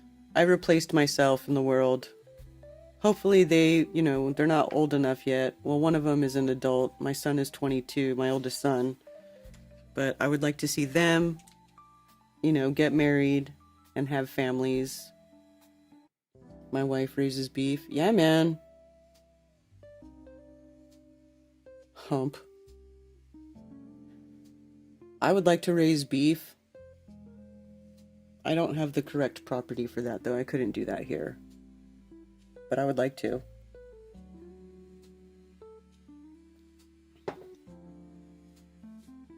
Because real farm-raised, grass-fed beef is the bomb. Super delicious. And it's more ethical, right? More ethical than factory farming. Anyway, phones are open. Has anybody been trying to call? Nope. 704-666-1776 if anybody wants to call in. Where's the beef? Dude, I love beef. Beef is still my favorite.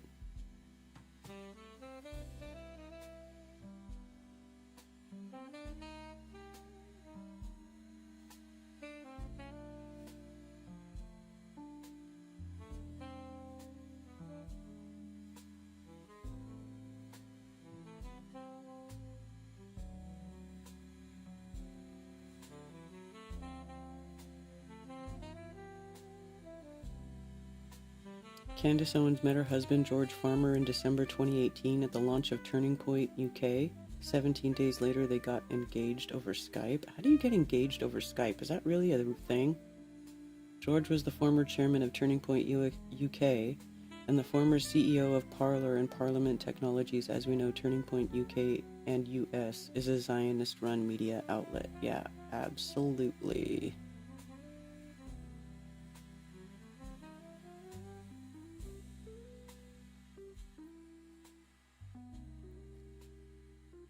I don't, Billingtano, that's what I'm saying. I couldn't do that here. I would have to go somewhere else. We just had AM/PM Farms reopen their butcher shop here in Fountain Inn, South Carolina after it burned down last year. Ooh, amazing grass-fed beef there, local, nice. We need to make one more baby. Leo is a legend, but he wants a brother or sister. Oh, you should totally do it, because your little boy is so smart. You guys make smart, cute babies. Make another one. I threw away a burger from Cookout the other day because it was undercooked. Really?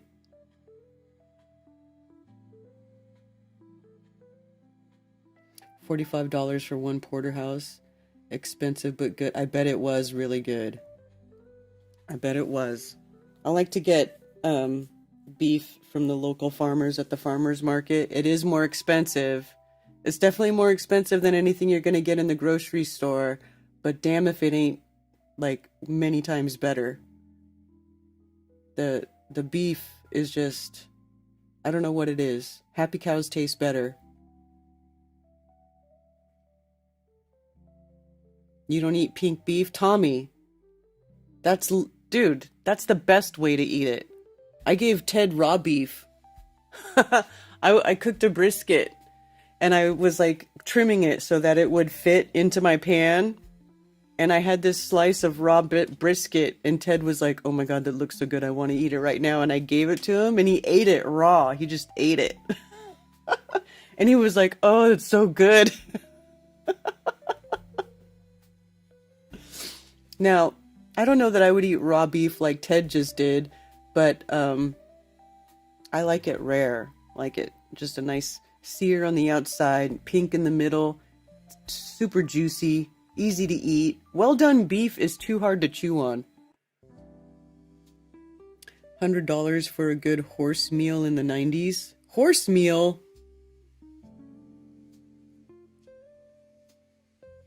Yeah, you can eat raw ground beef as long as it's like high quality ground beef. It's better with pink in the middle, right? Right? Unless it's a brisket, which is a very tough cut of meat, which you have to cook very slow and low so that it tenderizes and becomes, you know, just super tender and juicy. That's different. That's braise. That's like a braise. Braising it. Don't eat steak. I love steak. We eat a lot of steak at this house because Ted loves steak too. Rare steak is the way to go. You will eat brisket? Yeah, I love brisket. Brisket is one of my favorites. I love that fatty, juicy, tender meat. I love that. But I also love a nice ribeye. That's my favorite. Nice ribeye steak or a filet. Little filet mignon. Steaks are for dinner tonight? No, probably not. Although I'm making myself hungry talking about steaks. My nickname in high school was Low and Slow. That's funny. Happy cows have the hormone oxytocin, lucky hormones. Others with fear in their lives save this hormones in their meat. Yeah, that could be it. That could be it.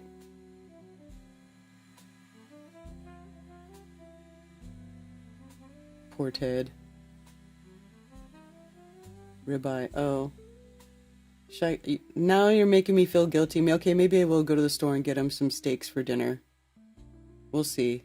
How about steak tartare?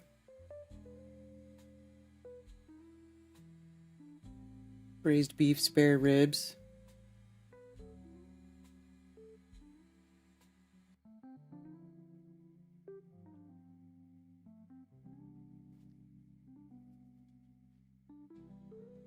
Hmm.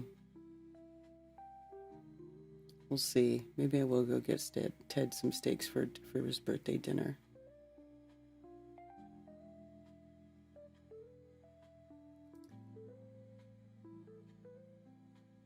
Steak is for zombies. I wish you wouldn't. Are you kidding? I love steak. I love it. I love getting a nice ribeye roast, which is very expensive, and roasting it to a medium rare. Oh, that is the bomb. That's my favorite. Been vegan for 7 years. Okay, good for you. More beef for me.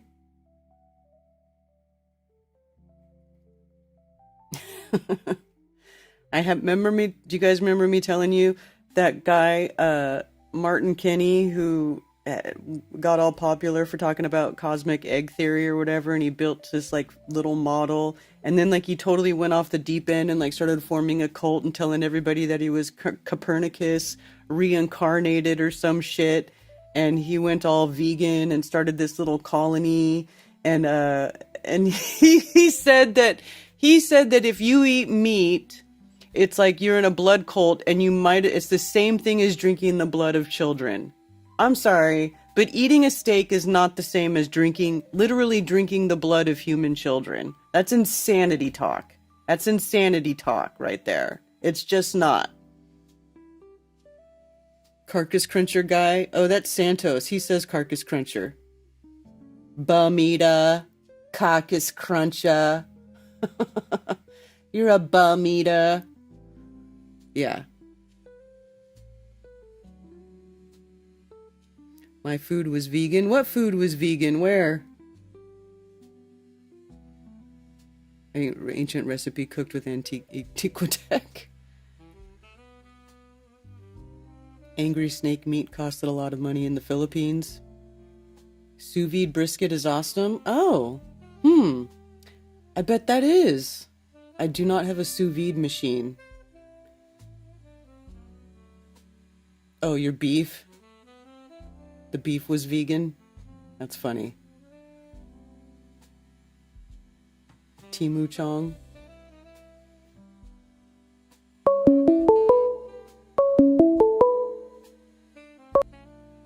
Thank you for calling Coffee Talk. You're on with Karen B. Karen B, it's Tony Coriolis. What's up, Tony Coriolis? Oh, not much. Back here in normal life now. I guess last week when I called, I was driving Gene back to the airport. So oh, okay, cool. I was a little frantic. I hate driving to the airport. Oh, yeah. But all good. I survived, and I had such a good time out at Quartzsite. And as I said, I got a bunch of questions. So hitting you right off the bat, have you heard much on the tabernacle? What do you mean the tabernacle? Like the one from the Bible? Yeah. Well, what about it?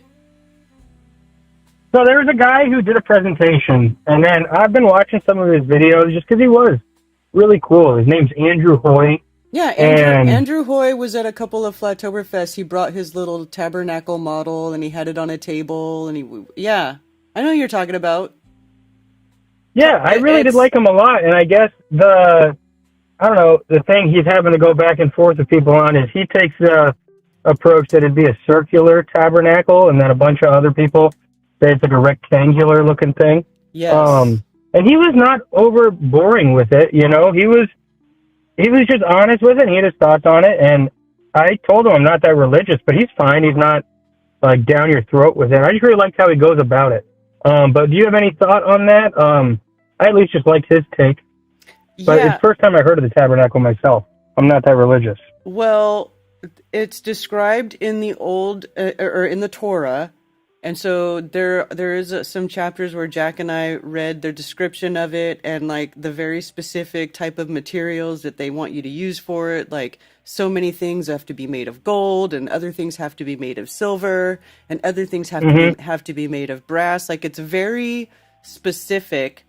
And then they describe the room inside, which is like the innermost room where the ark was, right? But they described it as being in the middle. like it sounded like it was in the middle. And like most people, when they draw the tabernacle, like you'll see right here, they'll draw it as a rectangle, where like if they had the ark in the back side of the rectangle, then it would be like it would be exposed, right? It would be exposed on that side of it. But the whole point of it was that it was completely surrounded, and everybody was around it, and the actual ark was in the very middle, and only like the approved priest could go into the innermost room where the ark was, and they even had to like tie a string to the priest's leg, right, or a rope or something. They would go in there with what was described as like a rope being tied to the priest, and they may or may not have worn like some type of bell or something, because the ark and like convening with the creator was so powerful that it could sometimes the priest died. And so instead of you like somebody inexperienced going in there and them dying too, if the priest didn't come out, they would pull them out by this rope that is attached to their leg. Does that make sense? It's kind of crazy the way that it's described in scripture. So yeah, and I know I listened to some of the streams you did with Just Jack, but are there any specific tabernacle ones, or is it a certain section? And I guess, is there a thing where they say like we should be recreating the tabernacle? Because I think you touched on that a little bit in another video I listened to, but I'm just a little fascinated by it. You know, that thing down in Quartzsite really to get my mind going again. Mm-hmm. So, but is there anything where it says we should build the tabernacle, like everyone should? No, it just talks about in the Torah that like the Levites, I think, were the ones who were the priest family or the priest class or whatever. Like it was a certain type of people who were assigned to be a priest, and I think that was the Levites, if I remember correctly. Okay. And so, like, you know, we were talking. Jack and I would talk about this, where it's like, no, because we're not Levites, so it's not our job to do this. Like, it's a very specific thing for specific people, and you have to follow it a very specific way. And you know, and this is like really like the beginning of stuff. I also haven't read the whole Bible. I have not read the whole New Testament. So like there's a whole thing where there's the difference between the Old Testament and the New Testament, and like things that were traditions in the Old Testament were, you know, apparently fulfilled by Jesus coming and then dying on the cross. Like he fulfilled the prophecy or whatever. So certain things that they did before Jesus aren't necessarily things that need to be done after Jesus, if that makes sense. I hear you on that. Okay, I hope I'm explaining that right. I am not a Bible scholar, but anybody in here who is into Bible, you can correct me if I'm wrong. But that's how I understand it, without having read the entire Bible yet. No, I got you, and I knew that you'd have some stuff to say on it. Very cool, and I'm just going to be checking out his stuff more. I liked how he went about it. And then there was another guy who, I guess, his name was Al Morenstein or something, but he was saying how, like I remember, I think his thing said our cannabinoid system is the hidden, like, missing component to health. And he's really big into making, like, a CBD and THC tinctures type of thing. And he lives in Arizona, so I'm going to be checking up with him. But just that sentence off the bat where, like, your cannabinoid system could be, like, he's kind of describing it as it's like everything in your body is kind of like a highway, and then once you get jammed up, kind of the cannabinoid system is what keeps the highway going. And I've kind of always loosely thought that, like, I don't know, stoners seem to have a pretty good health, you know, like their body seems to be operating fine. What do you think on that off the bat? I think everything in moderation, you know, like I think it can be very good and very beneficial. I'm a fan, but I also think it can be done too much. So, you know, because I also see a lot of things where I've seen people who were there, they stop smoking for a while and they're like, but my head's cleared up, I feel way more with it, blah blah blah, and I can see that too.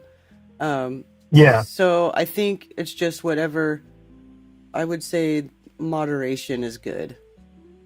No, that's a good call. And I guess I was really thinking about, I guess not me specifically, but I guess my dad and my aunt, they're both kind of having some health complications now and stuff. And since he is a local guy, I'm going to meet with him and join. I already joined his group, but then I haven't really paid attention to it. But either way, I'm going to meet with him and get his.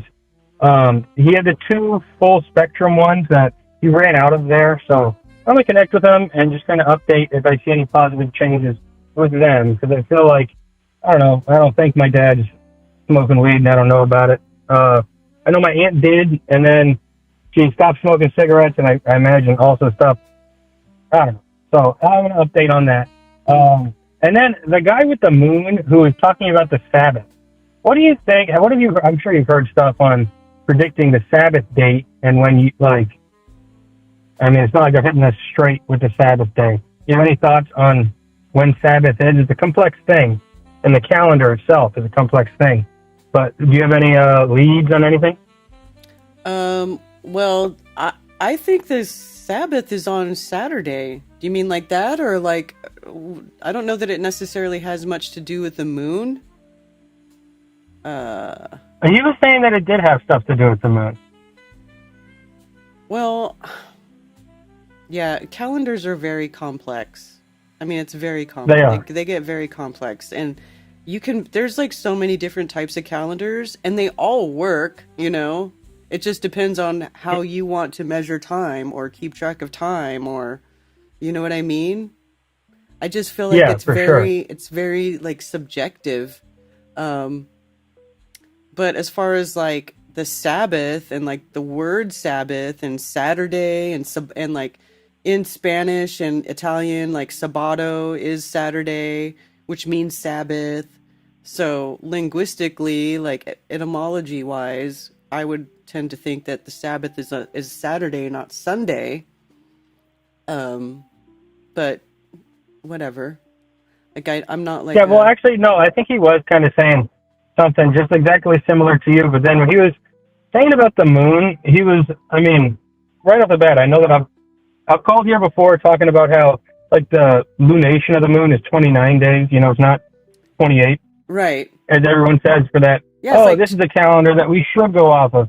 That's really such a surface level thought type of thing. And the guy was totally sharp to it all. Really, really cool dude. He's actually the dude that won Mark Sargent's leather jacket. If you saw that he was going to wear and give out to someone. No, I didn't. I did not. It was a fancy looking leather jacket. Oh. And so yeah, the guy, Troy Miller, ended up winning the jacket. Okay. And I have his book, and I just flipped through it now. I'm not that good at reading books, but I really did find his stuff interesting. And he was saying how it goes off the moon when you look at it as a 29-day month type of thing. And then it would end up being like a new moon, a quarter moon, a full, and then that next quarter would be the signifiers of the Sabbath, like the official time. But it's not like it's every month. It's that. It's just maybe the 1st and the 7th. But then you got the whole discrepancy. I was asking him, like, when do they clarify the first month? And it is sort of the same thing as the Chinese zodiac, just after the, the winter solstice. Yeah. Yeah. And then I did, if you remember, I said, like, my favorite moon phase is, like, when, timing-wise, the moon is behind the sun, then the sun sets, and then you see the moon behind it. Do you remember that? Mm-hmm. Yeah, and he was saying how that's how they regard the lunar calendar, which I also heard and I brought up. So I asked him that same question I asked you. I go, is there any way that you could see the moon behind the sun, like, before the sun sets? And then he was just thinking about it. He's like, you know what? I never thought of that. But I just remember I asked it here. So I'm going to delve into his book and really see if I can, like, refine down his answer to it a little better. And no pressure, even if I said anything wrong here. I'll correct the record. But I really did have a great time at the event. And I'm sure I got more stuff to say, but can't really remember it all now. That's cool. Right on, Tony. It's good to hear. Totally. Well, yeah, since I can't remember what else I'm going to say, I'm going to go eat my cheeseburger for the day. Karen, thank you for taking my call, and call in again soon. All right. Thanks for calling, Tony. All right. Peace. Thank you. Later. Yeah, seeing the moon when it's next to the sun, which is basically new moon phase, it's extremely difficult. And there is something to the calendar that is dependent on the moon and the new moon phase. Like Jack, when he doesn't, the month doesn't change over, or there's something about seeing the first sliver of the moon, and then that being the beginning of the month. I'm not exactly sure. Jack would have to come on and explain it. And I think we even did some streams where he explained it. But, you know, my mind is on the traditional calendar, and I find it too confusing to, like, make that conversion. And, you know, it's the calendar that everybody uses. So I just use it. I just go with it. I do think, though, that the Sabbath should be Saturday and not Sunday. But that's just a linguistic thing. You know, and it's like, even though like traditional, you know, the holidays, like the Hallmark holidays, like when Christmas is or Thanksgiving, even if you don't really care so much about the historical event that those holidays may or may not be tied to, everybody has those days off. So just use that time to get with your friends and family and have a good time. And who cares, you know, what the BS story is behind the holiday? It's just good to have, if there's time off, that everybody has that time off, just use it. That's what I say. That's just my opinion, man. Hey, Beat Freaks. Earthlings and females will go wild on full moon. Yeah, it does get crazy on full moon. And you can ask anybody who works like in an emergency room or in a nursing or any sort of hospital. Things always seem to ramp up on the full moon.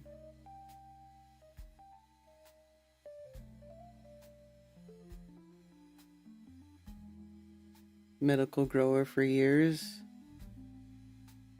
A buckskin jacket. Does anybody have pictures of that?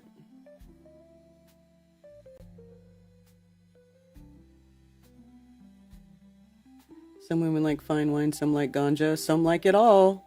Some like a little bit of everything. When is your Thanksgiving this year? This year, Thanksgiving is the 27th. So, like, usually the children will have that Wednesday, Thursday, Friday off of school. So they'll get like a 5-day vacation. And it's fun. Thanksgiving's one of my favorite, you know, official holidays because it's all about food and family and hanging out. And, dude, you can't go wrong when you're making all kinds of yummy food and you got your family there. And everybody's just, you know, nobody's got to go to school and you're just hanging out and it's, you know, it's getting chilly outside. I just really love this time of year. It's fun. But I also like summertime when it's hot. The Japanese maple hasn't even dropped leaves yet. Dude, my yard's covered in leaves. After this, I'm going to have to go mulch. I'm going to have to go mulch leaves after this. My yard is a huge mess.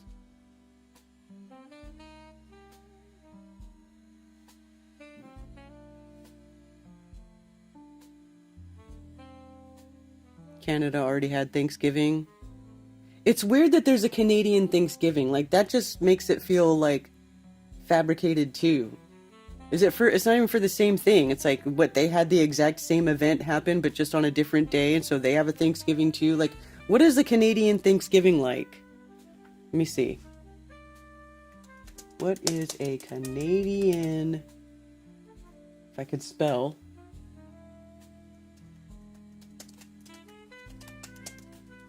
what's a Canadian Thanksgiving like? Second Monday in October. Thanksgiving or Thanksgiving Day is an annual Canadian holiday held on the second Monday in October. Outside the country, it may be referred to as Canadian Thanksgiving to distinguish it from the American holiday of the same name and related celebrations in other regions. Thanksgiving significance: a celebration of being thankful for what one has and the bounty of the previous year. But it's like, American Thanksgiving is supposed to be based around like an actual event, which I don't necessarily believe, but official as an annual holiday in Canada since November 6th. While the date varied by year, it was not fixed. It was commonly the second Monday in October. A day of general thanksgiving to Almighty God for the bountiful harvest with which Canada has been blessed, to be observed on the second Monday in October. So it's just a generic thanks for the bounty day. I mean, I guess that's what I consider it too, but we have this whole stupid Pilgrim and Indian story that everybody has to reenact, and then we all make stupid paper freaking turkeys, you know, where you trace your hand out and you make your turkey and you make your pilgrim hat. Anyway, poutine. Dude, I love poutine. Thanks the Indians for the food. Turkey sacrifice, pumpkin pie, pumpkin spice, everything. It's normal. No forced gift giving on Thanksgiving makes it a preferred holiday. Exactly. You don't have to have a bunch of junk. And the foods are yummy. Yes. I use the leaves in the compost pile. Yeah. Well, my yard gets completely doused in leaves. Like, it's unbelievably leafy. Like, I've got thousands of trees, right? So, like, I was sitting out here the other day when it was all windy. It was like raining leaves outside, and there's leaves everywhere, and I just mulched all the leaves not that long ago, and now the yard is completely covered again. So I have to go out there and mulch the leaves again, which, you know, all it does, like, I don't, like, burn them or anything. It just chops them down into, like, smaller pieces so they go all over the ground, like, evenly. What is poutine? We do exactly the same stuff. So you guys get all of the weird pilgrim crap too. Fried cheese curds and gravy. Yeah, dude, poutine is the bomb. Although I've never had poutine, like traditional poutine from Canada, because I've just never been there. But I made it. I saw it. I used to watch a lot of the Food Network, and so I saw a whole episode about potatoes poutine. No, I don't want to talk to AI about your fucking... What is going on here?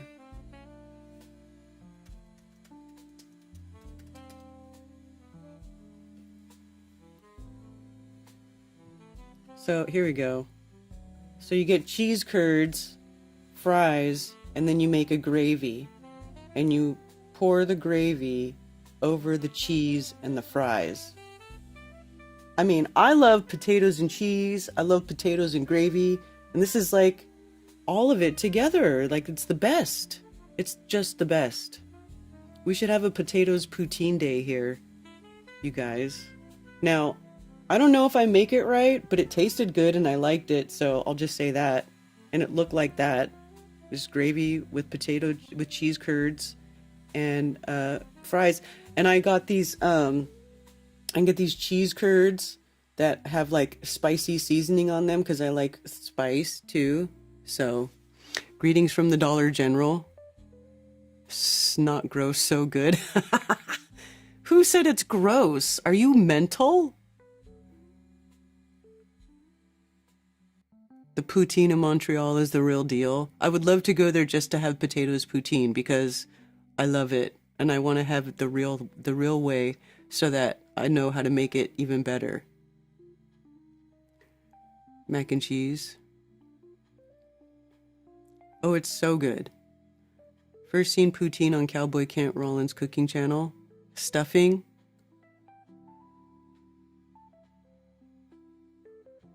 No fruit in the stuffing? What about cranberries? I like cranberries in the stuffing.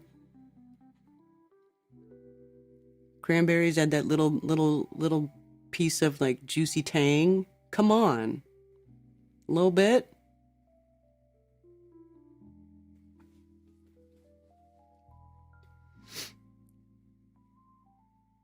Chips or fries? You called them chips, we call them fries. I like it like this, like with potato wedges. Oh, they use sweet potato? Sweet potato poutine? Oh my god, that looks so good. Okay, now I want some potatoes poutine. I'm making myself hungry. Why do you guys do this to me? Thank you for calling Coffee Talk. You're on with Karen B. Hey, Karen B. Hey, How's it going? it's going good. How are you? Good.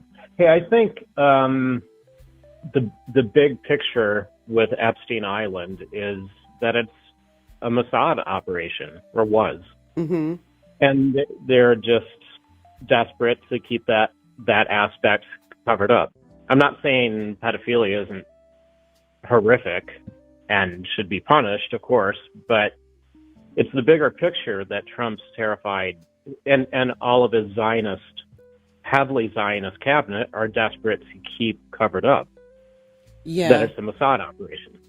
Well, and it's not just like the children and stuff, or like it's not just sexual. They did a lot of like a human experimentation, genetic modification. Like they had a whole transhumanist sort of chop shop going on over there too. Yeah. And this is pure speculation, but that temple thing sure reeks of, what's the word? I don't know. I wouldn't be surprised if there was human sacrifice type stuff going on. Yeah, probably. Yeah. I'm trying to think of the right word for that. Their religion. Let's put it that way. Mm-hmm. Religious type stuff. Anyway, yeah. I mean, Maxwell, Ghislaine's dad was Mossad. That's not a secret. Right. So I'm sure she was too, and so was Epstein. Mm-hmm. And now we've got this hardcore Zionist president and his cabinet going balls to the wall with Zionism. I mean, that's where we are. Yeah. Yeah. Speaking of that, I saw a clip a few days ago of Milikowski, also known as Netanyahu, being asked some questions by a reporter as he's walking through this building. And he says, well, we lost to Rome in 70 AD, but this time we're not going to lose the war with Rome. He actually said that. Wow. So they're gearing up. They're gearing up for, Oof. doing battle with the world. And one last thing about this that I also just saw a few days ago was the mayoral race in New York City. Apparently they had a debate, and the reporters at the debate, all the reporters all of a sudden were asking them the question, where is the first foreign country that you would visit if you were elected mayor of New York City? First of all, that's a weird question. Why would they be going to a foreign country? Yeah, when they just got a new job. Why would you leave? Yeah, that makes no sense. And the first one answers Israel, of course. Yeah. And they go down the line, and these reporters demand in the debate an answer. And they got to the commie who won, the commie guy. Mm-hmm. And he said, well, I wouldn't go anywhere. I would work here in New York City, like you just said. Mm-hmm. He gave the only normal answer.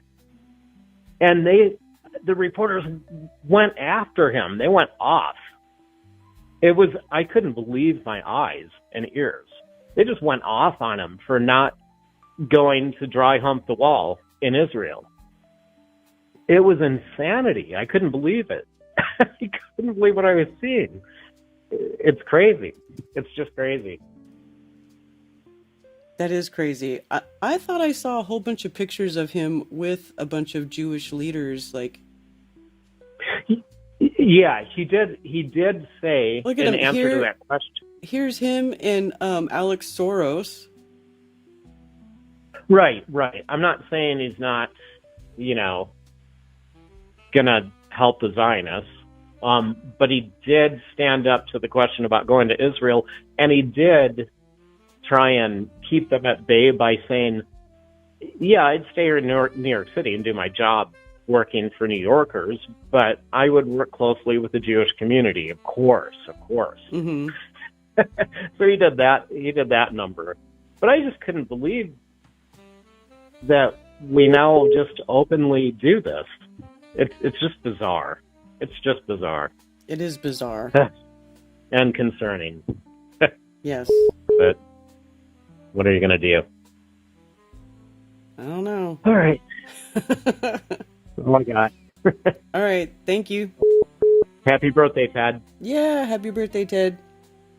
Okay. Bye. Bye.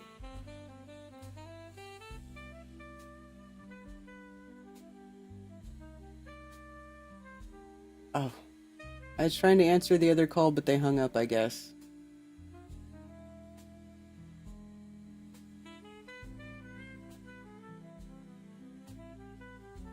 Bigger than French fries are chips here.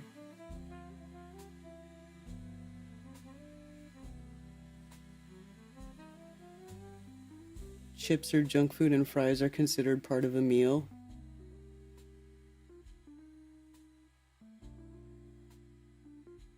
New York politics is absolutely drenched in Orthodox money. Absolutely. Absolutely. Like Rihanna said, just live your life. That's what I'm saying. That's basically what it comes down to. Everybody should just focus on your family. Keep your family going. Do what you got to do. Take care of business. Don't focus on this crazy. So what if the country fails? What if the government goes down? Who cares? I just don't care anymore.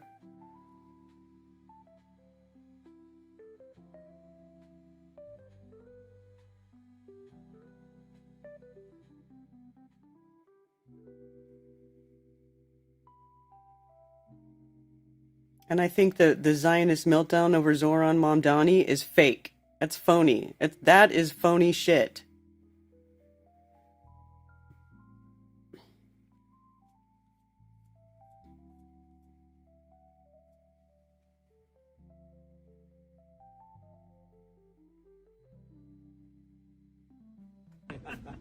We recently met and we found out that he's Jewish. He was Jewish and his grandmother was Jewish. So, Mr. Mayor, we might find out very soon that you're Jewish. Don't hang out with me. Look at this is him with all the Jews, our community, the big funny hats. And I want to tell you about Rabbi Indig. Not when your numbers were up, when Adams dropped out. First day he called me up and told me, I like this guy and I'm going to meet him no matter what the consequences are. Anyway, I don't want to listen to their garbage. Oh, there's a better version. Here you go, look at this. We recently met and we found out that he's Jewish. His mother was Jewish and his grandmother was Jewish. There's a better high-res version. There he is. See, there's Mom Donnie. We might find hanging out very with the soon juicy that people. Don't hang out with me. They're not upset.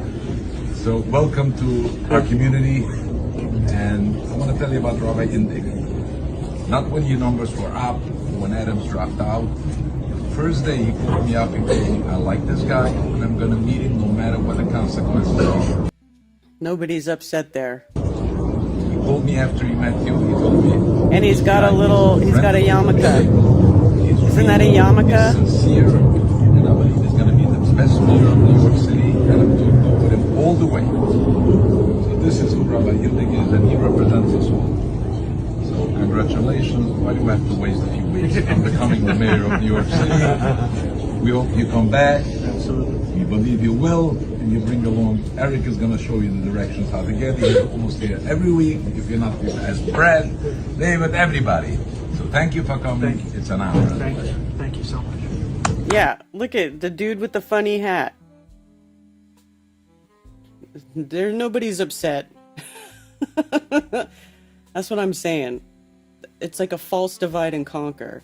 But in the background, they're all working towards the same agenda, which is basically to screw over American people.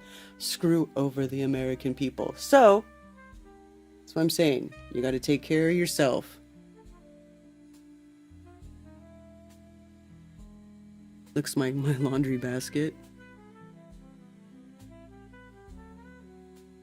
Hey, DJ Curious. Good to see you.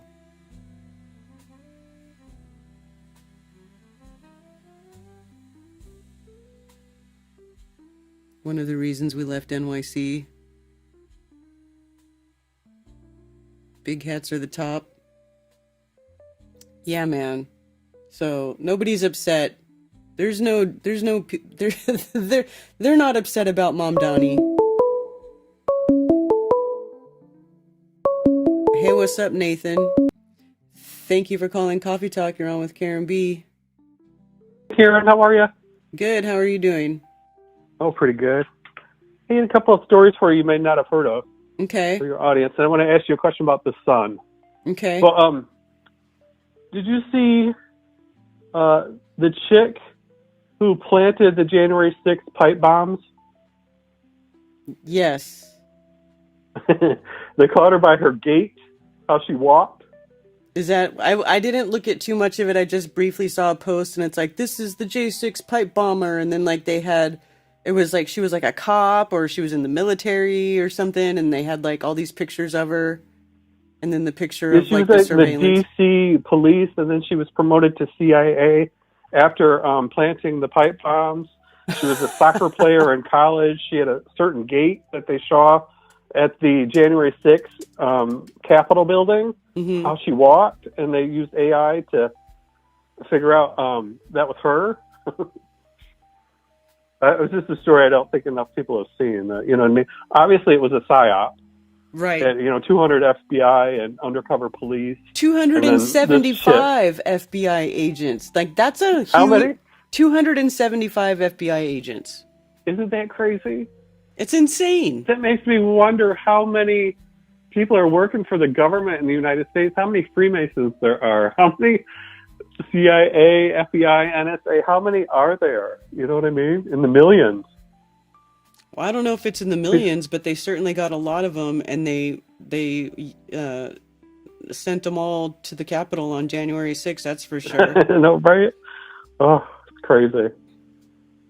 Yeah, I knew that watching it the very first day that happened, that it was a psyop and it was BS. Like what some of the comedians said, they went to overthrow their government, all these gun nuts, but then when they forgot to bring their guns.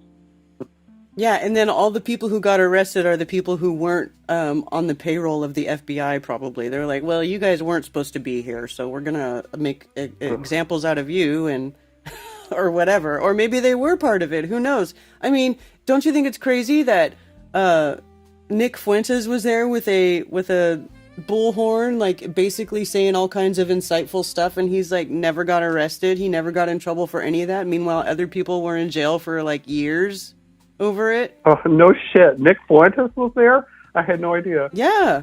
There's video of Nick Fuentes there with his... Let me see if I can find it. Like a bullhorn? Yeah. Crazy. I wonder what he was saying over the bullhorn. That'd be interesting. Oh, I misspelled it. All the world's a stage, right? Everything's a psyop. It's crazy.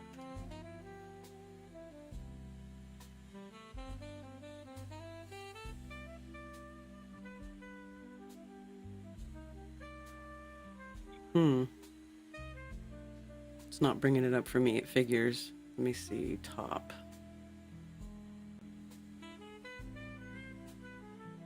Oh, here we go. This is it. Okay.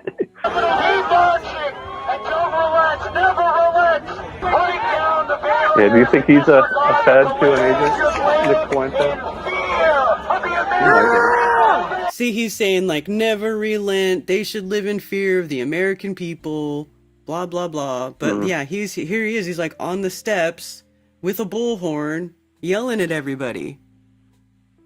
So Yeah, and never got in trouble for it, right? nope. Crazy. He might be a Fed. You know, they play both sides always. Exactly. Exactly. They try to control the both, but they manipulate both sides so they can steer both sides to react the way that they want them to react, so that they can do all the horrible things that they want to do without people, noticing and getting upset about them, like chipping away at all of our freedoms. It works pretty well. Exactly. Ugh. It's depressing, isn't it? It can be. Yeah, it can be. And a couple of Epstein things you may not have heard of. Did you see Epstein texting the Congress lady real time? I think it was over an Epstein hearing, too. Literally, Jeffrey Epstein was texting this black lady. She was head of I don't know the Congress lady's name. It was fascinating. He was texting her because of the release of the stuff of the Epstein files that they've released so far. Mm-hmm. They found his text to her while she was holding this hearing. Crazy. I did not hear about that. It's fascinating if you see it. I think Jimmy Dore, I don't know where I saw that at. Who was covering that? Like he was telling her good job and telling her about, I think it was Trump's Rona, something like that, with his assistant. He's like, Epstein was like, ask this, and then she would ask it. He was texting the lady. He must not have been in prison at that time. Epstein. It must have been before that. Yeah. Well, he did. Anyway, before he was in jail. Like he had already been being sued by people, and like they were like investigating him. So. Yeah. That's been going on forever. And then, of course, did you hear about Trump giving a BJ to Clinton? No. That's roaring about the Epstein release. Ew. That's been going around. The rumor's been going around. Oh God, that's horrible. I don't know if it's true or not. So. That's a horrible visual. That is the worst visual ever. Yeah. I'd rather think about the stinging locust with Bill Gates' face. and Hillary Clinton apparently had an affair with Vince Foster, who was suicided. That's coming out with the Epstein stuff in the last few days. Really? Yeah. Apparently the two were having an affair. And somehow that was in the Epstein emails or something, some files. Yeah, I haven't really been paying attention. Yeah, I know. I try not to, but I can't help it. It's stuff that comes up in my YouTube recommendations, and I just end up watching it. Mm-hmm. Usually when I'm doing something else. But, and then lastly, subject change. What are your thoughts on solar flares? Real or fake? Solar flares? Yeah, like X flares. I used to watch Soho. I don't know, Southern Hemisphere, blah blah blah. The little camera pointed at the sun, mm-hmm. and they show all the X flares. And this one's headed to Earth. That's what has been going around the news and the weather people last couple of days with all the auroras. Mm-hmm. Oh yeah, because the geomagnetic storm. Yeah. Yeah, and I'm just pondering. I haven't thought it fully through. Do we as flat earthers think that's fake or not? I mean, they fake everything else about outer space. Well, the sun is local, so to me, it makes way more sense that things that would be going on with the sun would affect our atmosphere because it's right here in our atmosphere. Yeah. And it is I mean, we don't know what it is, and weird things do happen. And I did see those northern lights. Like it was like 11:30 p.m. the other night. And I looked out my window, which faces north. My bedroom window faces north. And I was like, is the sky pink or am I tripping? Because it was like, it wasn't really bright, but I saw like a pink hue. And then I took my phone out and I took a picture and it does the long exposure. And the sky was like bright pink and purple. And then I was like looking around. And I was like, oh, I didn't even realize that there was a a geomagnetic storm or whatever, that we were supposed to be seeing the northern lights, because my mom's been here, and it's been my son's birthday, and I just been very distracted. So I wasn't paying attention to any of that stuff, but I like was able to see the pink this time. And last time we got a storm, I didn't see it with my naked eye, but I did a long exposure picture of the sky, and then it showed up pink and purple. But this time it was bright enough where I could see it ever so faintly, it wasn't a lot, in the picture.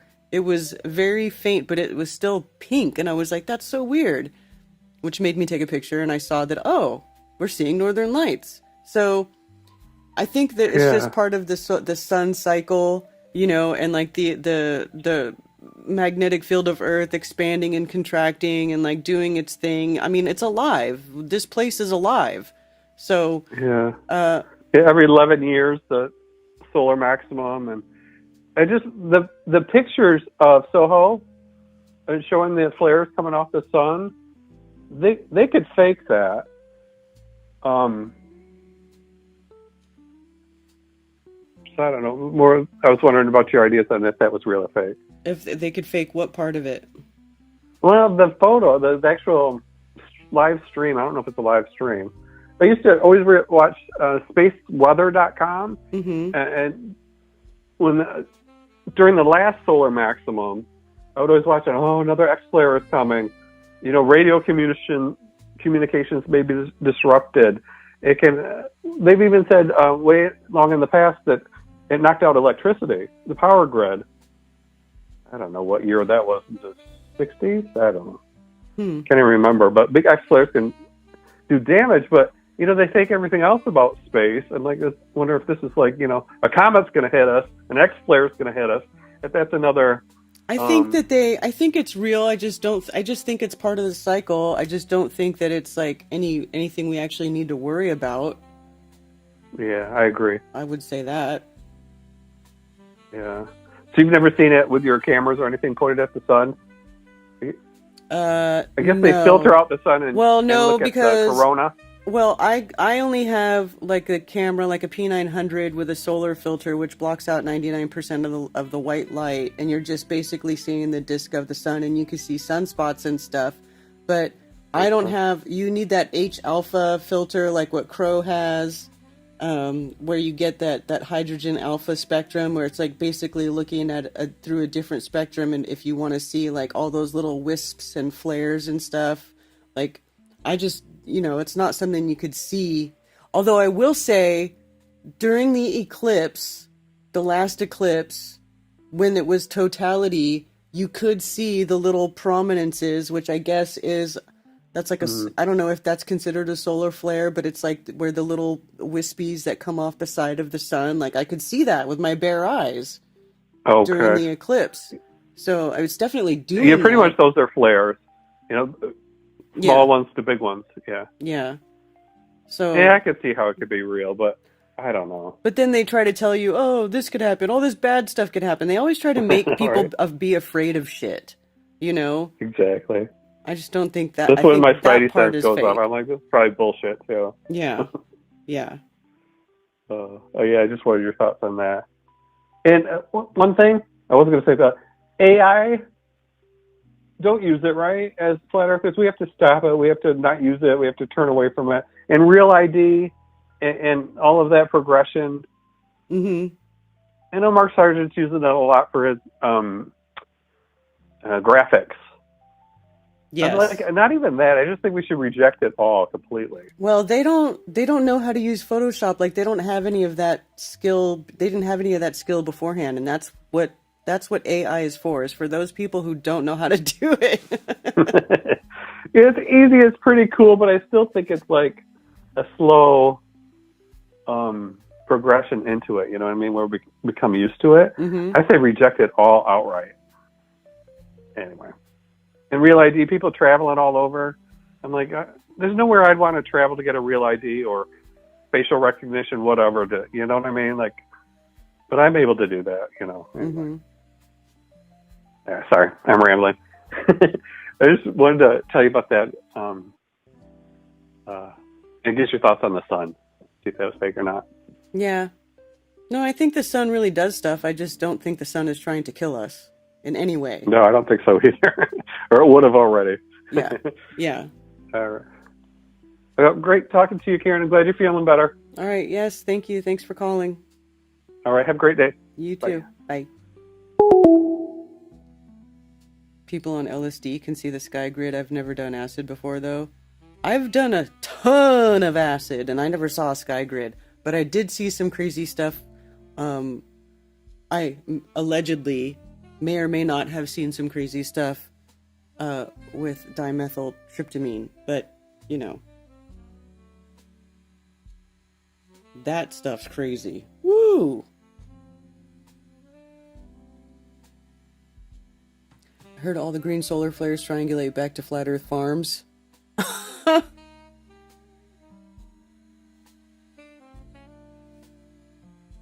Video of the sky looking trippy, lots of green and some violet. I didn't see any green, that's cool. For me, it was all pink and purple. I took a picture of it out my window. Let me see if I could show you guys. Hold on,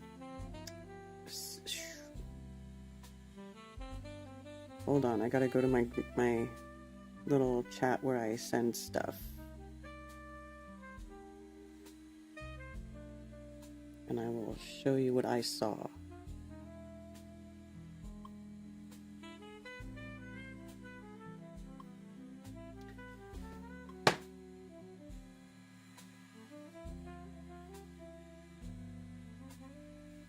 So this is what it looked like out my window. I could see it, right? Like I saw like just down here like a very faint pink glow.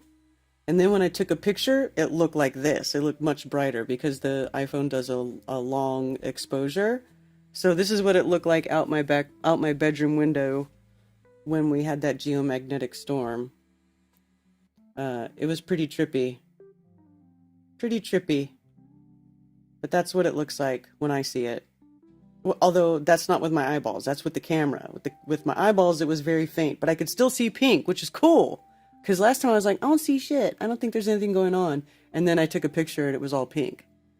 So it was cool to see it, to notice it and even not know that it was happening and just look out there and just see the pink in the sky. That was pretty cool, I will say.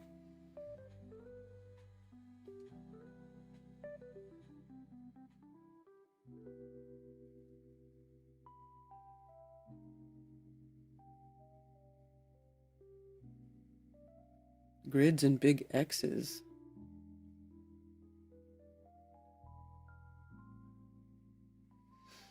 Carrington event.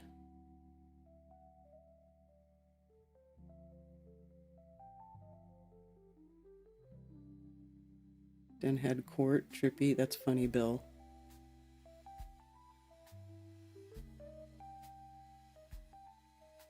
Mushroom magic.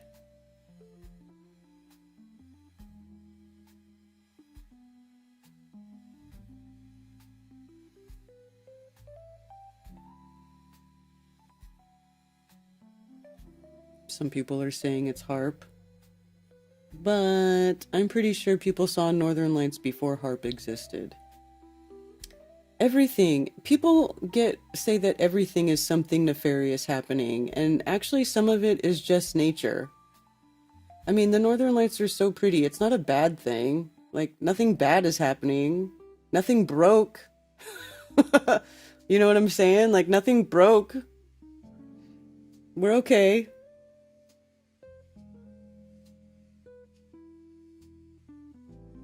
You could see waves with your eyes. That's pretty cool, Jana. I did not see that. But I saw the pink. I only like eating shrooms if I see pretty colors afterwards. Yeah. That's fun to do in the woods when it's like springtime and all the leaves are green and the birds are chirping. That's my favorite time. Get me some moonshine.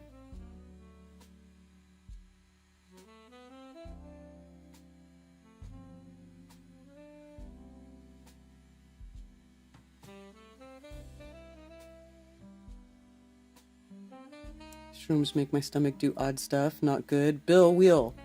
what you got to do is you got to take the mushrooms, the dried mushrooms, and you cut them up and you chop them up, and you can like put them in like a you can put them in like a little piece of cheesecloth to make like a tea bag, right? And then you steep it in hot water and you let it sit in there for a little bit. You steep it real good.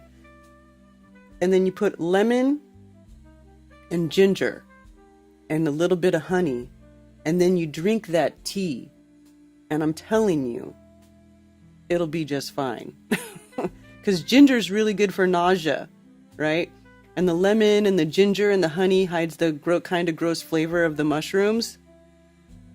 And you just steep it in there, and then you're not eating like all that fibrous material. It steeps all of that psilocybin out of the mushroom, and you drink it, you get the effects faster. I'm telling you, that's my favorite way. That's my most favorite way to consume mushrooms. It's usually green, and you see it with your naked eyes, though. I've seen normal northern lights many times. I see them like, maybe when the magnetics are more active, you start to see the different colors. I mean, that's cool. And I've heard that like Aurora Australis is different colors than the Aurora Borealis. I'm not sure if that's actually accurate, though.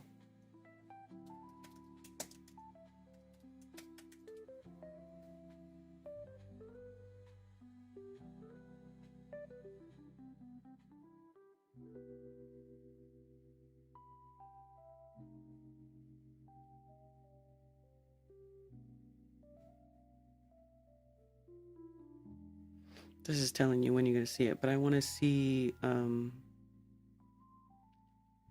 this is what I'm saying, Cammie. We need to have some space weather streams where we discuss space weather and reading space weather. See, here's pink and green, which actually makes sense because pink and green are opposites, right? And if it's magnetic, then you're witnessing the polarity manifest in opposing colors in the aurora, which is pretty cool. Of course, pink and orange are complementary, but pink and green are opposites. So it could even be just like whatever the dominant charge is dictates the color. So maybe it's usually the color that the charge that promotes green, and then other times it promotes pink.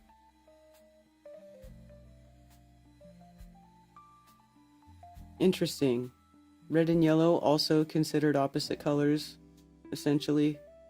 Red and green, pink and green, warm and cool, right? So the warms would be the pinks, the red. Well, I guess yellow is considered a warm color too. And then the cool colors would be the blues and the greens. So just the polarity expressing visually in nature. I think it's cool. It's cool, man. Ice cream coats and cools the tummy. My friends told me to chug orange juice after you take stuff to make it start quicker. Yeah, I remember people saying that too, but I don't recall that working so great. Lemon also increases the effects, does it? All I know is it works great. Mushroom tea with lemon and ginger is the way to go, in my opinion.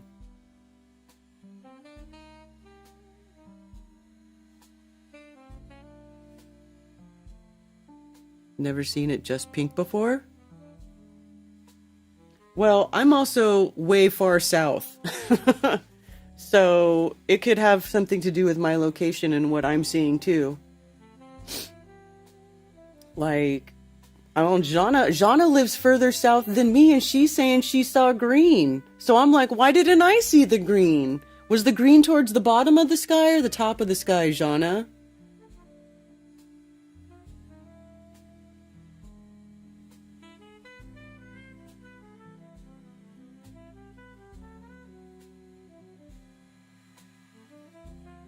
Interplanetary magnetic boundary data actually makes sense in the FE model. I can forward you some green northern lights videos that you can fiddle around with. Well, I just want to know if it, because like some of these, it has the green at the bottom of the sky and the pink is at the top, which would make sense why I would only see pink because as you guys can see in my pictures, I'm surrounded by trees. So, well, maybe down here it's starting to turn colors, a little different color. It's not as pink down here, so maybe lower in the sky, it's the green color, and because I have the tree line, I'm seeing the purple, the pink and the purple. That's, see, like this. So I don't know. I feel a little bit gypped. Aurora australis is pink and purple here. Here, this one's mostly green. And this is Aurora australis. So I don't know. It's interesting. I wonder what makes why the colors change. I can only assume it's like just a different charge. A different dominant charge, which is exciting different things and making different colors happen. I have no idea. Could it be an effect of those power lines? Well, the power lines are to the west, and I was looking north, so because this is north, and then the power lines are this way. They're running west. They run north and south, but to the west. So this is not looking above power lines that I know of. I don't know. No say. The green was predominant for me, saw very little pink. Well, that's weird. Any thoughts on harp for this? I don't know.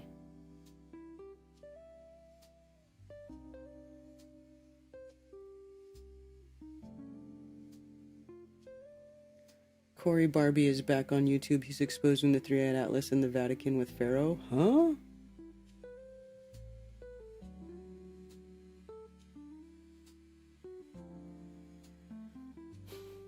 Yeah, I don't know.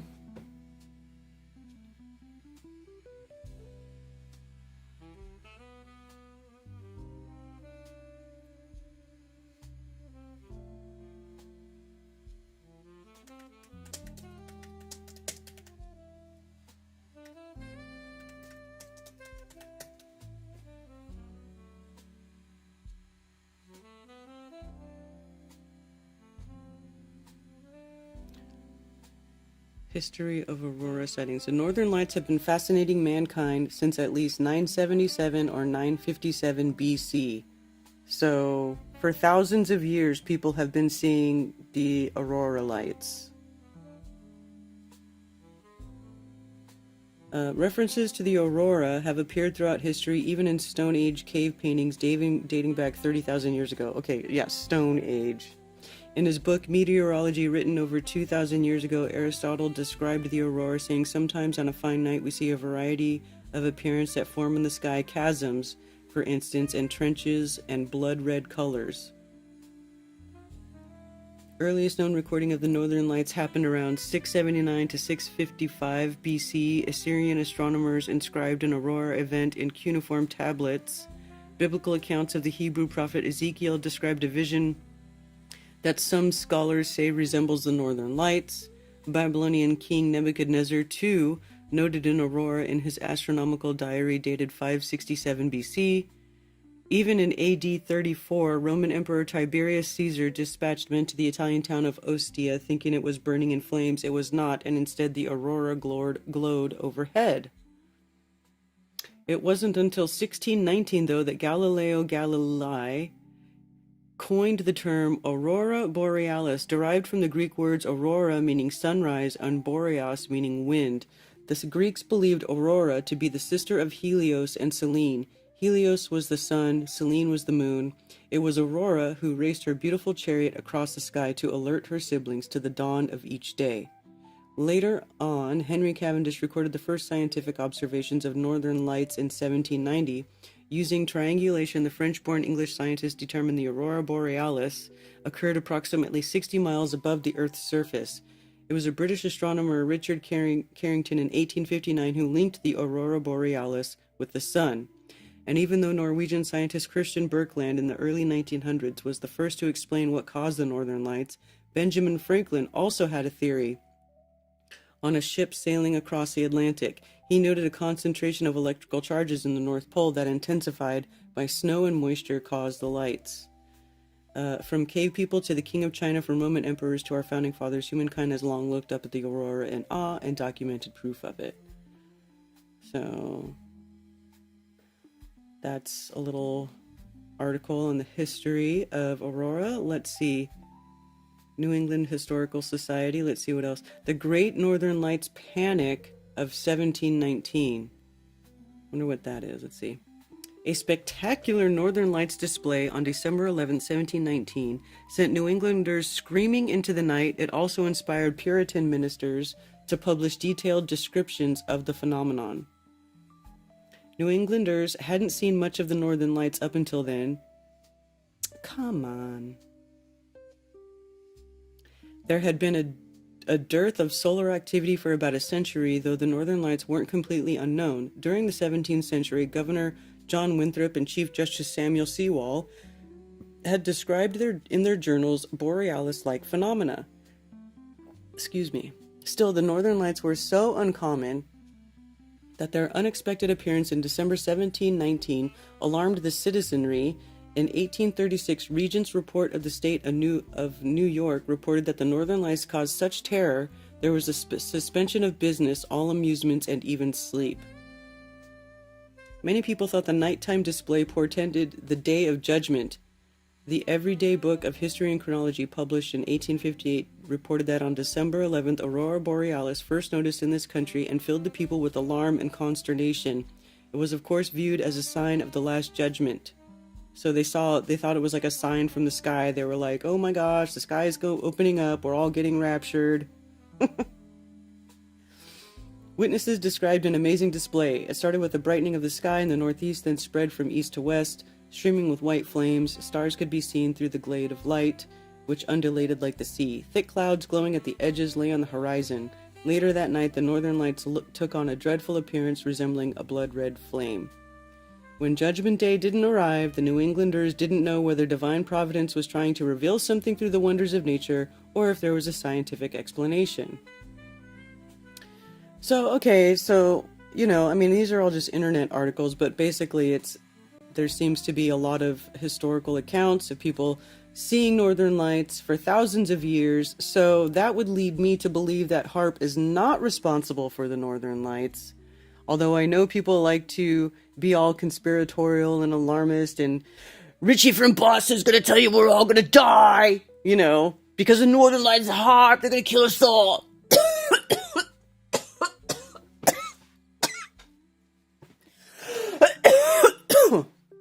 I can't talk like that guy. So anyway.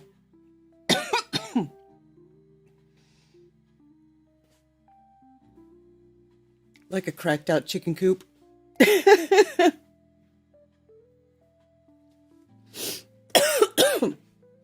Oh my god, talking like Richie from Boston will kill you.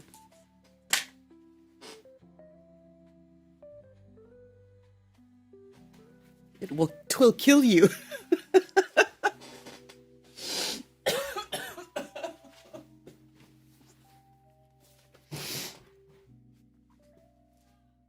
Uh-oh. I think the cat is downstairs terrorizing my mother.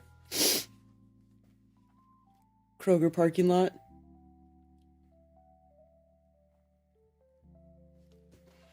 I wasn't even drinking. I started coughing because I was imitating Richie from Boston. Holy crap. Never go full RFB, right?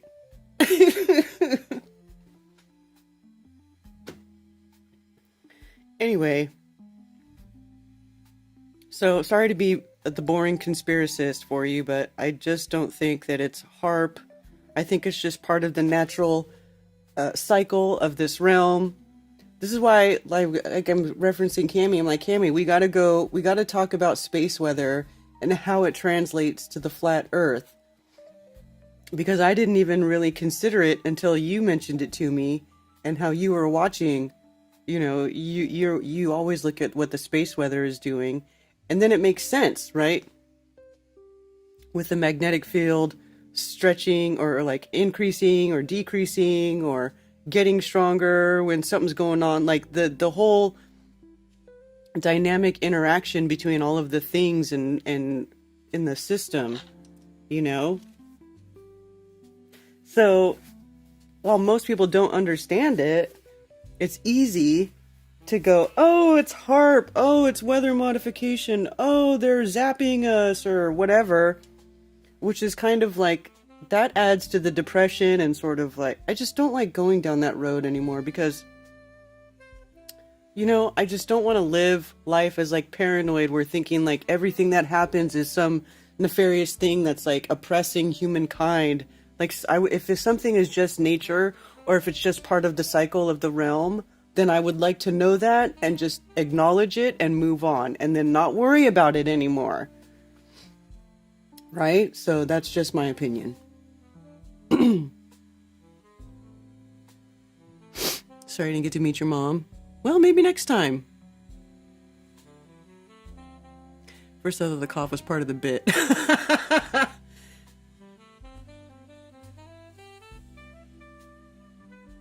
Cammy has you watching Space Weather too.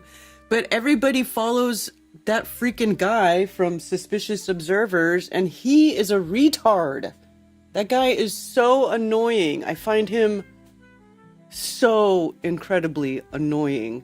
Because he's always like, pole shift, and blah blah blah, and everything's diabolical, and blah blah blah. But then all of a sudden, at the end of it, he's like, no fear, eyes forward, whatever. I'm just like, shut up, you cheesy motherfucker, dude.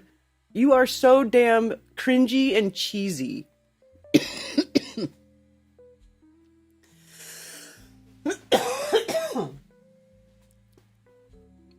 I think the issue is HARP can now imitate the natural phenomenon. Maybe.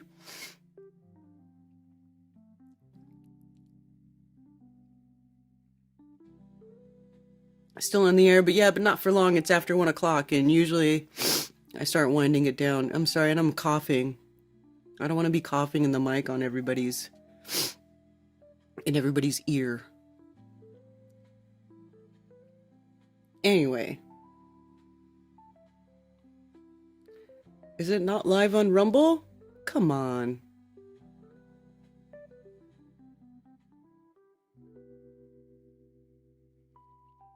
Well, I don't know why, because I was sure that I updated my Rumble. I went through and did it. I wonder if I did something wrong.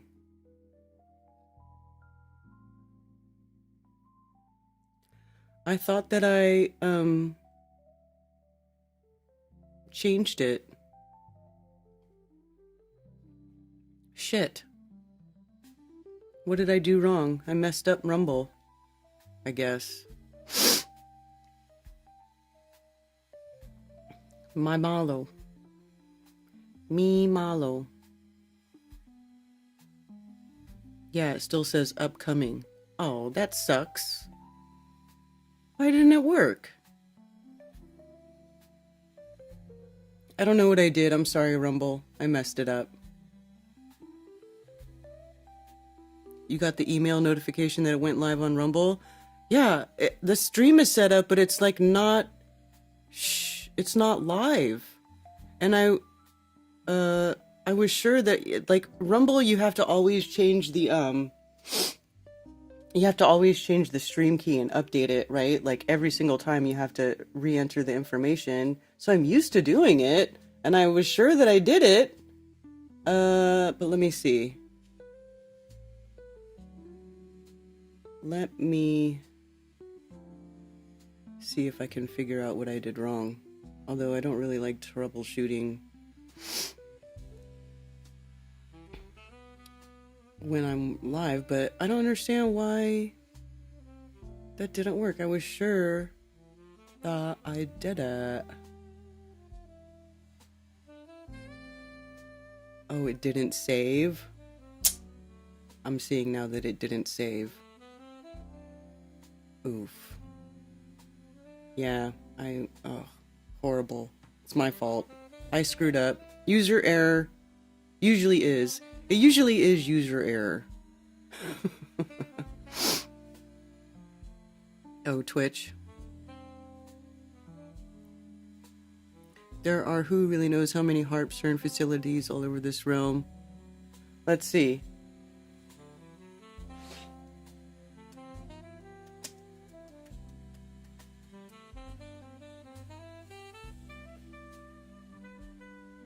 High Frequency Active Oral Research Program. HARP Alaska. So we know there's a HARP Alaska. HARP and ionospheric heaters worldwide. Let's see. Oh god, of course they're going to show you on a globe. So what is, there's one here. Transmitter, some type of transmitter in Massachusetts. Arecibo Observatory. Wait, Arecibo closed though. Arecibo died. Remember that satellite, that one was in such disrepair that it just collapsed. And this is the one in the major one in Alaska.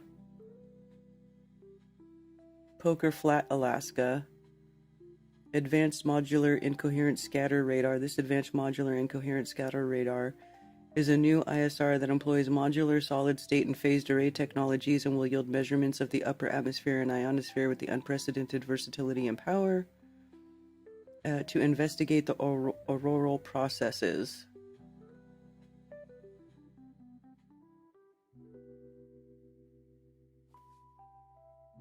I mean, maybe they're just putting up there because they don't know what's going on and they're still trying to figure it out.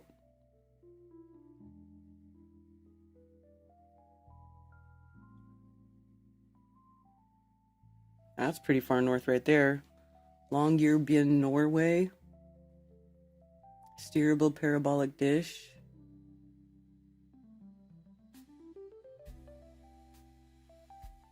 So there's all kinds of, they call them auroral research.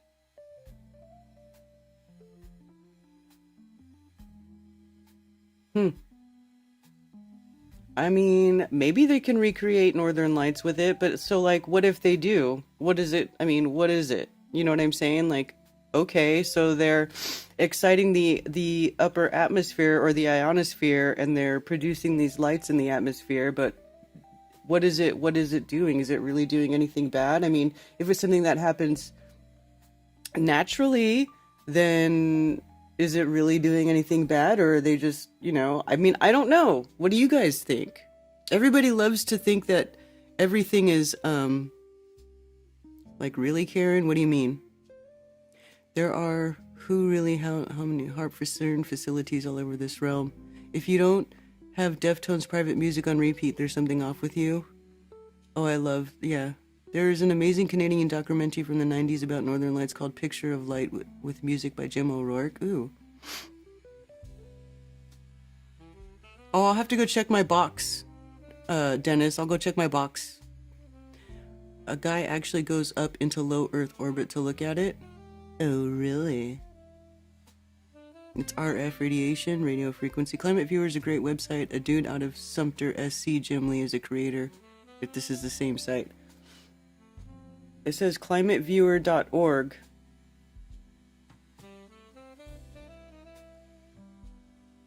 So, I don't know. Is it the same one that you're talking about? Live Earth monitoring. Satellites.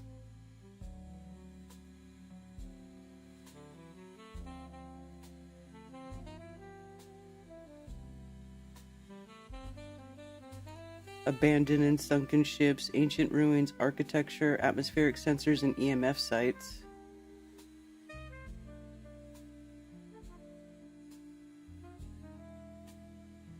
So, yeah, so this is the map that I was just looking at that has all the... where's this? Oh, this is the one in Alaska.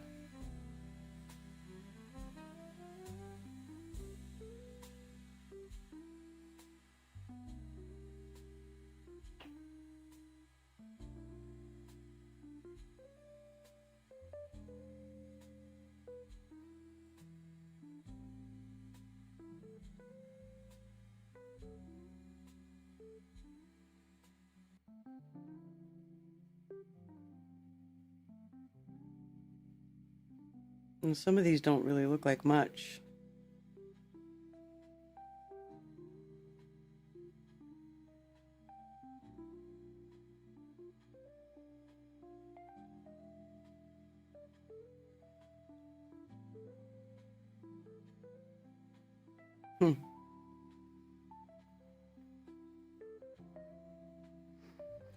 Every university with a semi-relevant science program supposedly has a collider, maybe linear collider or particle accelerator.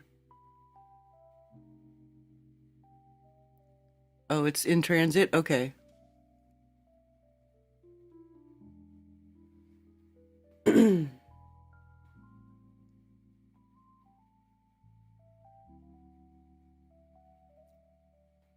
then HARP and ionospheric readers. What's this? Oh, this is just an about button.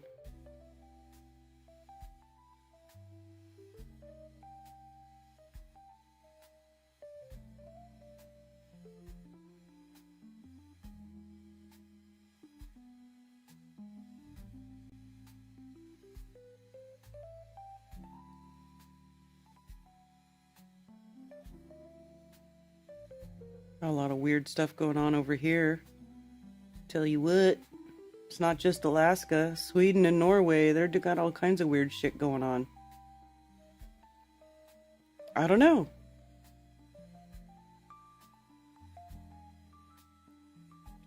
Looks like the same site updated or pared down. I have checked and haven't checked in on it for a while.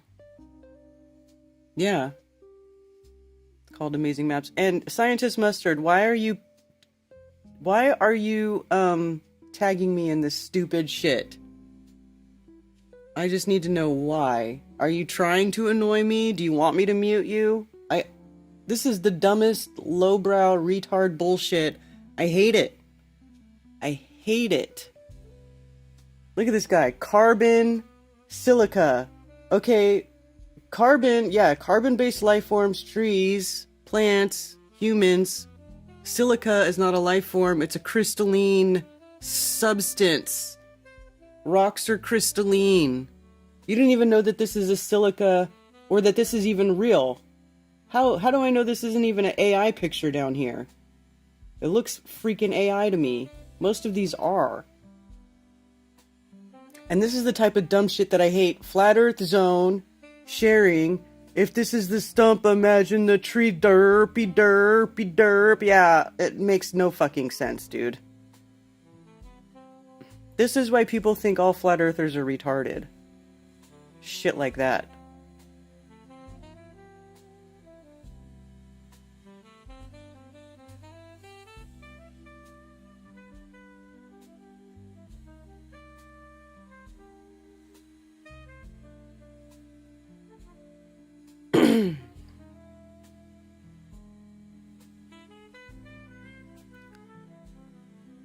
Yeah.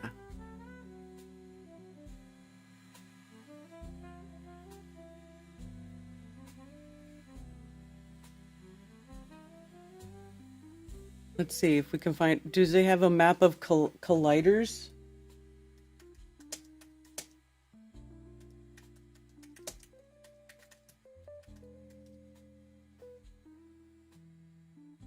There are many particle accelerators used for various experiments and applications. Large Hadron Collider, SLAC Linear National Accelerator. That one's in the Bay Area. I used to know about... That one I knew about because I used to live over there. 3 different types. Linear accelerators. Accelerate particles in a straight line used for medical applications and research. Cyclotron uses circular path to accelerate particles in a spiral, commonly used for producing medical isotopes. Synchrotrons, circular accelerators that boost particles repeatedly, capable of achieving very high energies such as a Large Hadron Collider. Yeah, they're just doing ridiculous. Who knows what they're doing?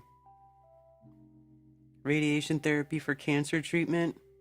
Manufacturing semiconductors and sterilizing medical equipment. Why would you need a collider to sterilize medical equipment? That's weird. Like, wouldn't you just use an autoclave? play a crucial role in advancing our understanding of the universe and have numerous practical applications in everyday life. Yeah, sure they do.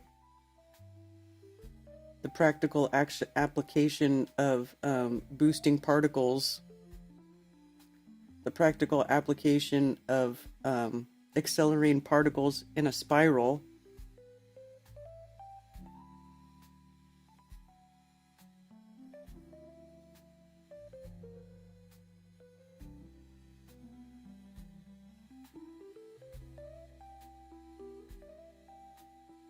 Sheeplepedia says there's 30,000 accelerators, more than 30,000 accelerators around the world.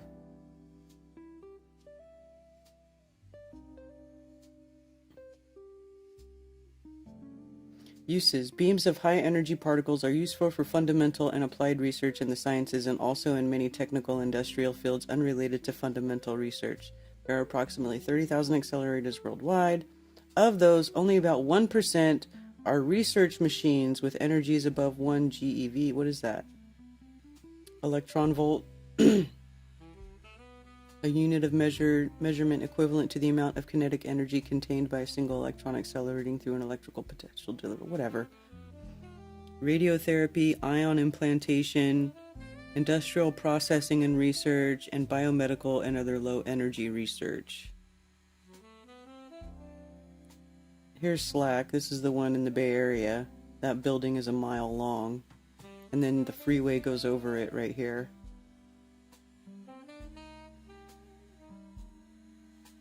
My mom's yelling at the cat.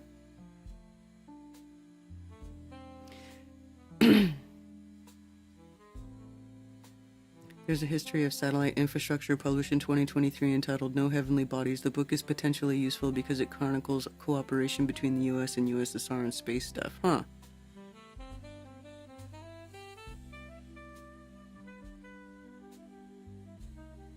Long bang.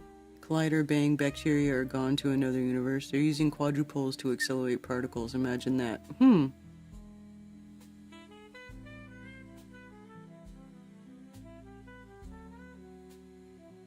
That's interesting, isn't it, Cammy?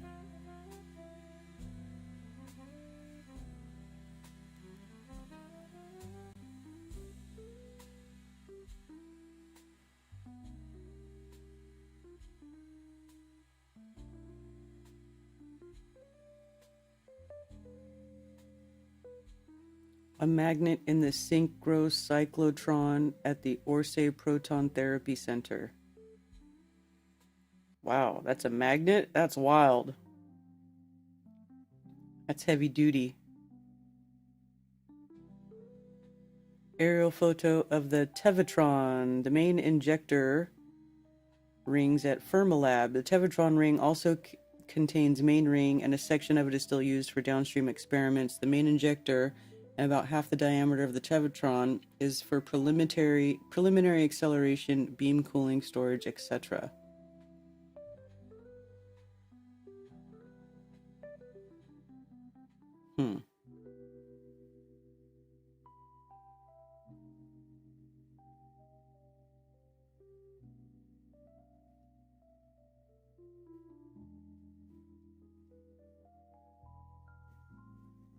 Tevatron, where's this? Batavia, Illinois.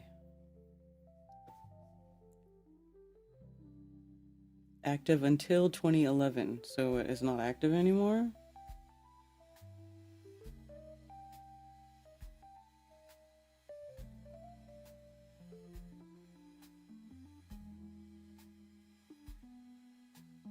Depicting a Higgs boson produced by colliding protons. See, Higgs boson is what they is like their word, how they explain basically what we would know as the ether.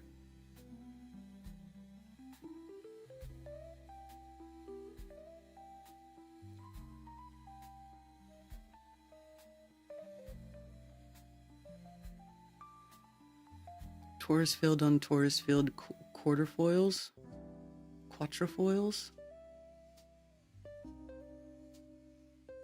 Well, it's interesting because we have a quadrupole in the center of our realm. Yes. Ted's birthday.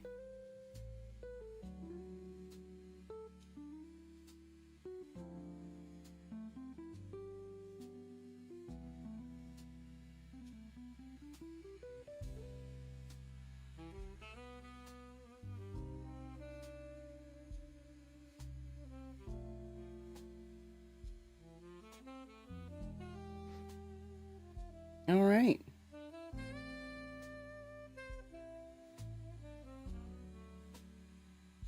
Is that the end of the day? I think it might be time to wrap it up. I can hear my mom yelling at my cat downstairs too, so I probably should go down there and make sure everything's okay. And also, I'm hungry. I don't know what I'm gonna stuff in my face, but I really kind of still want potatoes poutine. God particle. Oak Ridge, Tennessee have a linear accelerator connection. Yeah. I think they're just playing. It's like big expensive toys that they think that they can like solve the secrets of the universe with, but they're really not solving shit. Higgs boson field is another word for ether. They had to distort it and make only go around particles as not to nullify Einstein.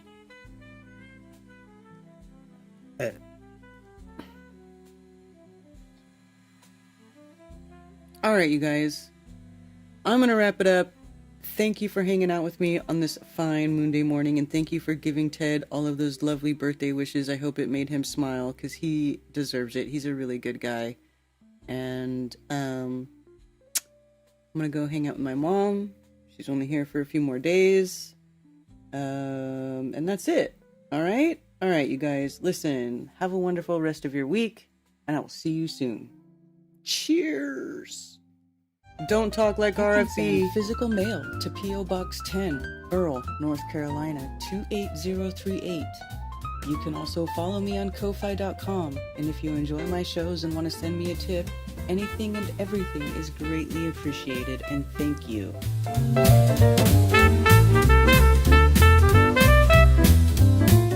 And it's official.